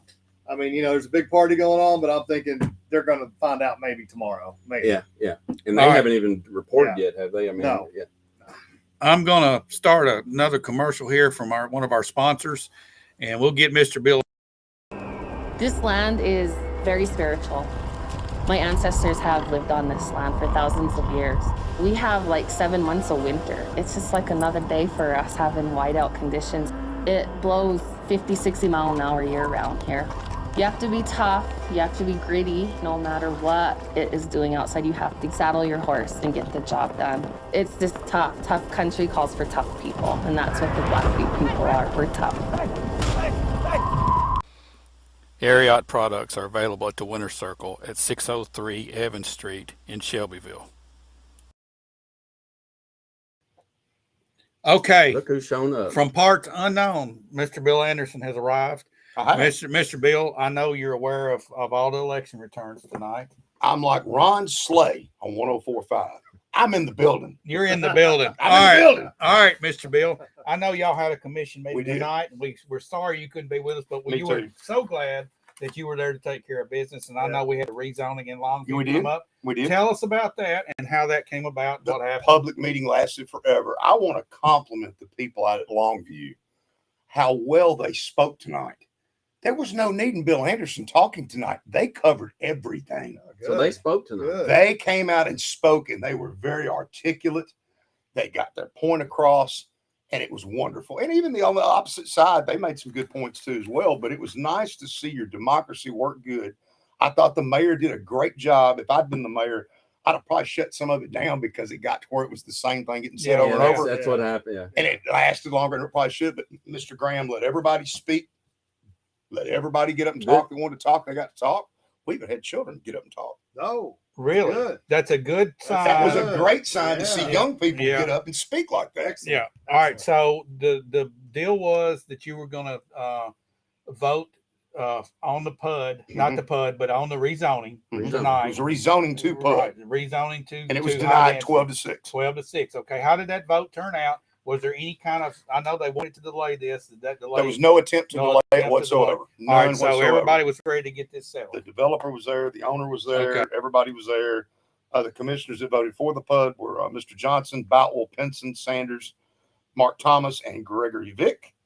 And then the rest of us voted no, including Linda Yockey. It was Bill Anderson, Jason Boyette, Janice Brothers, Anita Epperson, Biff Barrett, Drew Hooker, Eric Maddox, Diane Neely, Tony Ray Smith, Adam Thomas, Troy Thompson, and Linda Yockey That voted- voted against the voted PUD. against the PUD. Okay. So So what happens now?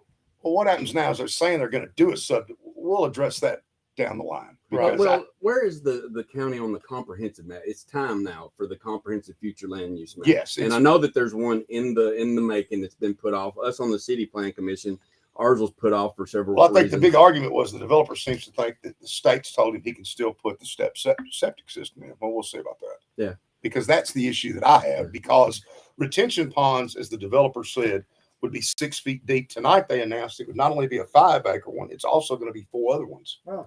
Okay, well, how you going to dig 6 feet deep out there? Yeah. And he bragged about how the state said the soil was wonderful. I went out there myself. This is rock.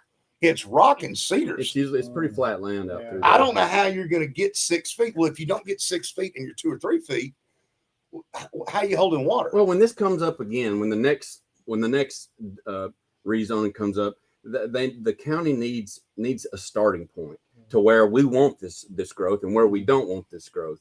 And it seems like it would be a prime opportunity now to get that on paper and get public comment to where you have a projection of 20 years. What we always thought was, and I still think it's that way because I've not seen where it's changed. It was 1 acre in a subdivision per house and it had to perk.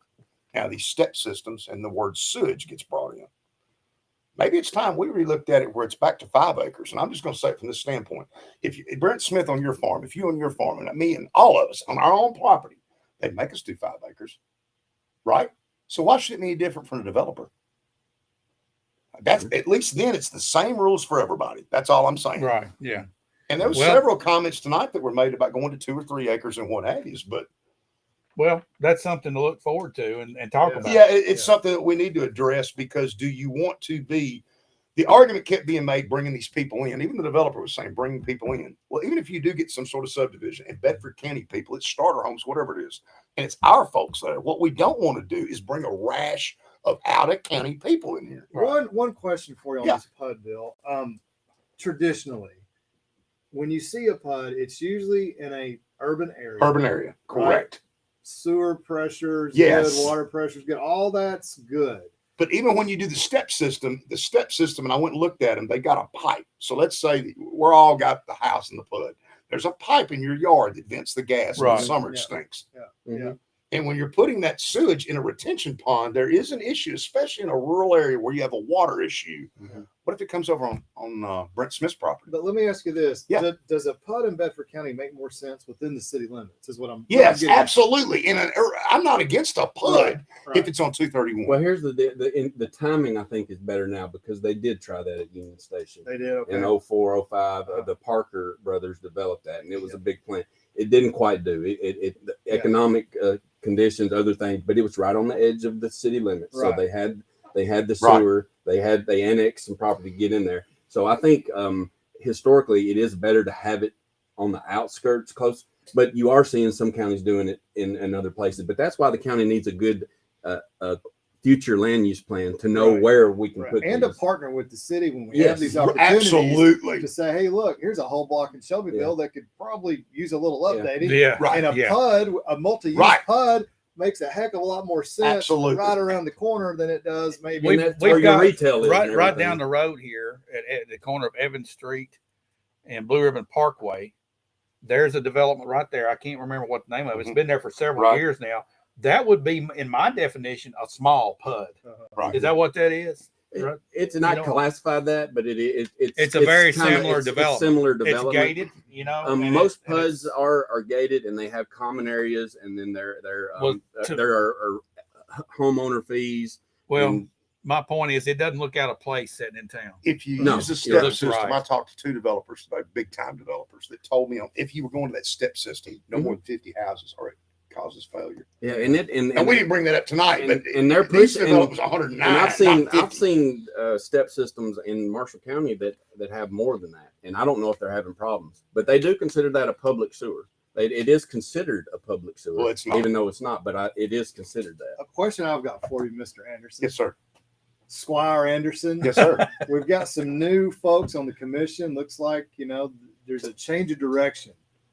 What do you see this year happening that might be different than years past? Because you've got a pep in your step. I'm not by myself. I mean, I had you there for a while. I had Chuck Heflin at one time, but it was always 16-2. Now I've got some other folks. It's not just me anymore.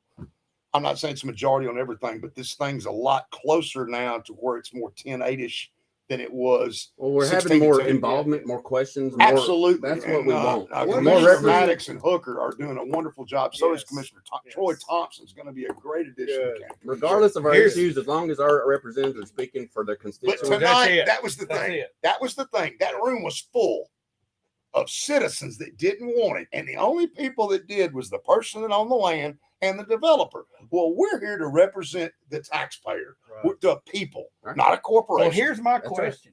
With all of that being said, all those people there, and it was obvious, overwhelmingly, that those folks didn't want that there and didn't want that rezoned in that fashion. That's what commissioners are supposed to do. Yes. Listen, how in the world did 6 people vote for it? That's a good question. I can't What did they answer that. say? Well, I mean, I'm sure you heard rebuttals. I'm sure you heard chatter throughout the week. Well, the rebuttal was you're going to get this subdivision anyway, and somehow it's going to be worse. Well, I don't know about that. We'll see about that. That's not here yet, but It won't how's be it as gonna high worse? density. It won't be as high density, and Big maybe density, people from Bedford County can afford these houses that we're not going to be able to afford the ones out here in this flood. This was all going to be Rutherford, Davidson, Williamson County people. You weren't going to have maybe 4 or 5 from here. Let me ask you this. What's on the docket next year, 2023? What's on the docket that you can foresee that will improve the lives of people that live in Bedford County, within Bedford County? Well, what I was just saying a minute ago, I think it's time that we started looking at our ag land. And again, if it's already zoned residential, it's a whole different ballgame. But if it's agriculture property, I personally feel like if we go to the 5 acres, Williamson County just did it. Mm-hmm. They did We it need too to late. look at it. They did it too late. Let's not do it too late. Right. We are ahead of the curve on this one. Right. And then all of a sudden, a guy comes in and buys the 5 acres and builds a $3 million house or a $2 million house, not a cookie cutter PUD house. And that's the kind of growth I think you want In the county. in the county. Yeah. Not again, the urban. Yeah. I'm not against a PUD, on a major highway or what have you, but out in rural areas like where Brent Smith lives, I don't think a PUD's a good idea. Well, historically, the PUD hadn't worked in Shelbyville. I mean, Union Station being Now, they were a little ahead of their time. They were very ahead. Well, since I I've think been the in a timing meeting, now- can you boys update me on some election? Yes, we retirement? can. Look, we've got a All new right. mayor in Shelbyville. Do we really? Yes. Yeah. His name is I Randy want some Carroll. updates. Randy Carroll. Randy Carroll, Marilyn Ewing, of course, won. William Congratulations. Christie won, the 316 to 2242. And Bobby Turnbow won. Been a blowout, 267. Ricky Overcast 100 and Drew Hayes 193. How'd Randy do? What was the Randy, the final score, if that's what you want to Yeah. look at here, let's pull it up. I had 1296. Is that? Let's see, I've got the entire layout here. I think 1296. We had 1,296 for Mr. Randy Carroll, 882 for Brian Narron, and 693 for Lizzie Peoples. And that's the picture of all. If you look at each Every- precinct, It they was the same. the for same- Randy. Yeah, your council's changed. Yeah. You've gone Yes. from being tax and spend to conservative. And a You have conservative mayor. And you've got a conservative mayor to break the tie. But If now I don't but see there there's being a not even tie. time. The mayor's job is going to be pretty easy now. Right. And if you've got, and I've heard conflicting stories, we had up to $13 million in cash for the city of Shelbyville. yeah we You got didn't give the money back. Somebody was asking me today, a good friend of mine, I won't name names, but he says, you can't promise you're not going to do tax. You're not going to raise taxes. Well, if you've got your whole budget's 25 million and over half of it is in cash, Well, the last thing you should that's think a of problem. Hey, is- I'm is expecting taxes. a refund, Bill. Well, I'm just saying. Hey, where's but- Carol at? Let's get him in here. Well, but Yeah. obviously Let's there's use a them. problem here, guys, right? Yeah. Well, Well, I know that it's good to know that they're hopefully in financial help, but the last thing, Maybe we Any can do something about the representative- $3.5 million of getting the property. yeah, off the last TSU thing any too. representative needs to do with a healthy, cash flow going on is tax your Right. citizens, especially in this time where we're at, where And Mr. everything is Christie going up. and Councilman Ewing and Councilman Hale tried to cut it. I Yeah. say cut it to go back, back. to where it was, They wanted to go back to 159. to go Yes, back to the number yes. that they were at. Yes, And then the tie was broke yes. by Wally and didn't happen. But then here recently we saw where the money going to the industrial board, it got closed down. It got when we had a vote, we actually had one where they did save some money. So I'm glad that. Well, that I we think- had one council member absent. Well, oh yeah, we that- only had I 5 there forgot that about Let me that. ask you this question from a realtor standpoint. You ready for this one? I'm I'm going to ready. put you on the Shoot me. spot. Let's I'm going to go. shoot you on this one. If a piece of property out here at the airport is worth 1.3 million, why'd the city of Shelbyville pay 3.5 million for it? Can you answer that for me? Why would you pay Well, triple? it what should it's be worth? market value first of all. Okay. What, I can't. I mean, I can't answer that. It would only be to be fattening pockets. The only when way I can think of it. MTSU has got a $600 million annual budget, why can't they buy their own property? Well, that they is- didn't want to pay $3.5 million for. No, they didn't. Number two, what does the MTSU flight school bring to us at all? But that remains It's- to be seen. It does. It will bring. I think it'll bring a little bit more tax dollars Well, in, but not much because they're living on mama's But dollar. here's the biggest question: is it coming? Is it on the books? Is it happening? I don't think Not there's yet. even a Now, deed those- yet, but you seen bought the anything. property. But you Have bought the we property. seen anything? But there's paperwork being drawn up. All right. So Okay. here's the thing on this. I can argue and I can make a case not to bring it here. And I can argue and make the case to bring it here. Well, you're going to need Either another side of runway. it. You're going to need a hangar. Who's Yes. paying for all that? And don't forget about the citizens that are going to be complaining about all the air Oh, it's traffic. coming 24 hours a day. And then I think what you see on South Church Street, you're going to see north of the airport. There's a reason why it's moving from Murfreesboro. And it may Murfreesboro not be didn't what they say. Smyrna didn't want it. So they got really, MTSU's got nowhere to go. And we've got a nice airport, and We I do. don't know. It's hard to say what could it do for. I don't know. Who knows? It might take off and bring in something else. But it seems like just with that coming in, that there's not a whole lot. I mean, maybe a couple convenience stores. That's We need another one of I'm saying those it's going to be gas South Church station. Street Yeah. because we get in a I gas think- station. I think in the beginning we I were don't know. thinking, what if Speedway we got Maybe a two. taco shop. Speedway number 2. what if we got some propulsion type of businesses down here, avionics, etc. Maybe if you sold gas fuel, you could make a little money. But I bet that comes on the state contract because it's MTSU. But riddle me this: are any of those type of industries already near the school in Murfreesboro now? I don't know. I don't know the answer to Well, that in either. Murfreesboro, within 2 miles of their campus, they got everything you could know Well, that that's you true. would want. They have avionics industry there. I'm sure they do. I mean, I don't honestly know. I don't know But either. the But Murfreesboro Airport wanted them gone. Smyrna didn't want them either. So I can't see where there's a competition to get them. I don't know what the I don't know. I would. I like just to don't know. see where the bonus comes from. Yeah. Other than you get extra air traffic, maybe somebody, like you said, a convenience store. But it would be nice if MTSU was putting. All right. Was buying the here's land. a comment. Then I would be okay with Here's it. a comment just came in on chat. Yeah. Time to bring more serious businesses and commerce to Shelbyville. That goes in line with what we're talking about, Right. with If avionics. you do and that, stuff. you're going to bring Well, up the listen. county. All right. Well, you can't do it because of Right. demographics. So, all right, time to bring more serious businesses and commerce to Shelbyville that aren't Mexican restaurants, car washes, or check cashing places. I agree with I you. agree. Yeah, To do 100%. that, You got to quit gotta- eating Mexican for that to happen. No, because that's- apparently they're making no, money. We got 35. They're making money though. But the whole point of his comment to answer that riddle, okay, you got to raise your demographics up to attract them. Our demographics are falling behind Tullahoma and Manchester by anywhere from $5,000 to $6,000 of annual income. Create jobs. We should not have 10 to 15,000 people. Then that's the number I've always heard that are driving out of county to work every day because there's nowhere for you to work. One thing I said before you got here, Bill, it just kind of hit me driving today. One thing that we could do, it could be through a federal grant, state grant, something, is get something down here beyond high-speed internet, beyond broadband, something that maybe hasn't been done in Tennessee yet.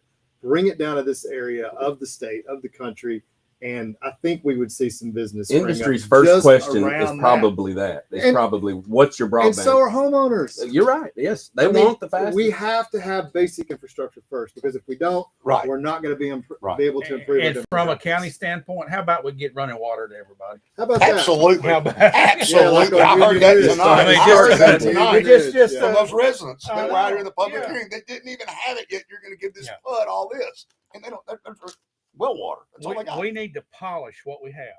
Okay, we need to make what we have that are Right. positive things better, and then we need to do the type of stuff you're talking about, Brent. And I think we need to reestablish our identity. We don't need to be ashamed of who we've been and where we're going. We're an Right. agriculture We're an community. agricultural That's community. who we are. I was having dinner the other night, and it was in Tullahoma, and I was having dinner the other night, and I talked to this gentleman next to me, and he was out of Nashville, and he owns a marketing firm. I'd say he was about 35. Great guy, family guy.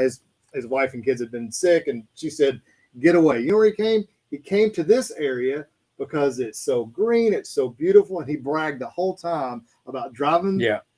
from Nashville to here, just how beautiful it is down here, Mhm. and how much he enjoyed staying down here. And so my point to this whole conversation is this: let's embrace that identity and let's capitalize on that identity. We don't have to be Franklin. We don't have to be Brentwood. We don't have to be Murfreesboro. But I damn sure want to be Antioch. But it And we takes do not wanna I be do not Antioch. want to be Antioch. I keep saying it. but it takes guts to stand up to that change. To the establishment. Yes. To a positive, Yeah. I'm hopeful the TCAT school really will be good. I was for going to us. say that, and I think I it is. really think it will be I because think it then it's will. going to It's going to help with our youth. It's going to help with our workforce. An industry will pop up hopefully around. Hopefully around that, you're going to get a boost. For years and years and years, there's so many people, so many kids that graduate from high school in Bedford County and they don't go to college. No. Well, they don't go to college. No, Those that go to college, go. they leave and they never That's come right. back. All right. But then you've got the others that go get a job at a factory or a fast food place and they don't have another opportunity because they don't have the skills to get the other jobs. So Right. that's going to answer that question. Yeah. I know Cooper Steel is dying for welders. Yeah. And I Yeah. know that there's plumbers and electricians dying for certified electricians Absolutely. and plumbers. It's true. It's yeah. it's just Those are a good jobs. shortage. I know You some got of them, Yeah, they've been You- charging you quite well for that new house. you got Jason Sanders is on here just a minute ago.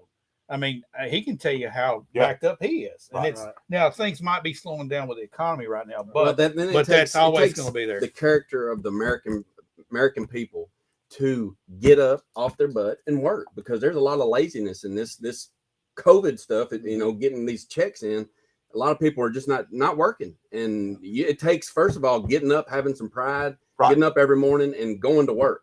Well, somebody's getting money somewhere because Okay, got another comment from Ben Craig. Hard to see restaurants. Oh, there it went. Hard to see restaurants and progressive commercial growth.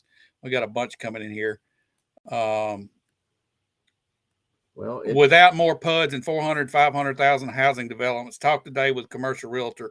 Rooftop numbers impacts everything. Yeah, it increases your tax revenue for sure, but we got to have the infrastructure to support it. It's got to be done I right. don't know how We do. Longview Road and Coopertown Road or wherever out that far in the Yeah. county it's helping you with your rooftops because it's not necessarily imagine the reflecting on expenses Shelbyville. of the getting the infrastructure right just out there when we need it closer to town, Town. like Fairfield Right. Pike, Right. places. So because we've got already about 700 in that little half-mile area, it's And when projected you- to be built. When you bring these people in this close to the county line, they're not going to your Walmart. They're not going to your Kroger. They're going right back to They're Rutherford going to County, Bedford Martin County. County, wherever they came from, Our- and spending their money. Bo and I were talking about this once before.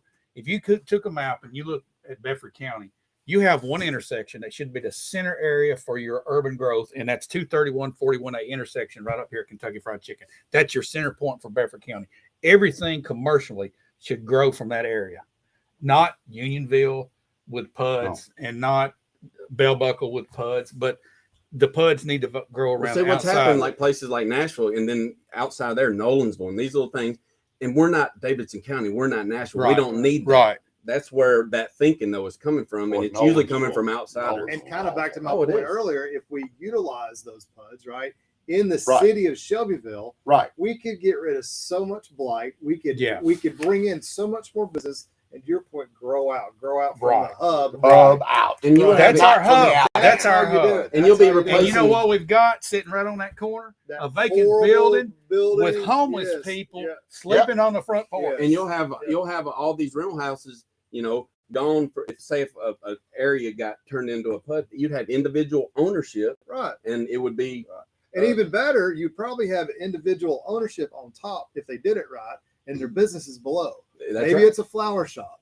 Yeah. Maybe it's a guy Yeah. that makes knives. Maybe it's a gun shop over here. Maybe it's Yeah.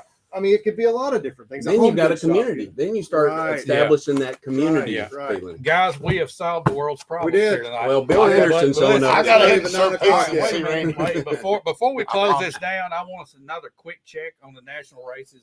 Yeah, what we got? Bill, you need to Let's- listen to this. let's because see it's what going we to be got. 10 years before we get these results. Yeah. Yeah. And he even had a chalkboard, a whiteboard out over here. He don't have anything to write on it because we can't get numbers. Well, Shocking. the thing about it is We have to wait till tomorrow again. it's That's where all pretty the much elections on, are. on all the states you want to know. It's I mean, they're ridiculous. still saying, well, okay, 65% in Georgia. It's now Warnock's 48, Walker's 49. Ooh. Walker's pulled ahead. Till So- tomorrow. So things are tightening up. Yeah, well, I heard the there's a next shipment. day is going to be worse than that. Wait till We that got UPS truck comes mail full of- trucks will be pulling in for the next 3 days. Surely not. Exactly. Well, I hope not. Whenever votes are needed, there'll be Warnock another 48, mail truck. Walker 49 in Georgia. Well, it moves so fast. I almost have to take pictures of it. But they are starting to, it's getting into that 40, 50, 60% range as far as overall precincts closing.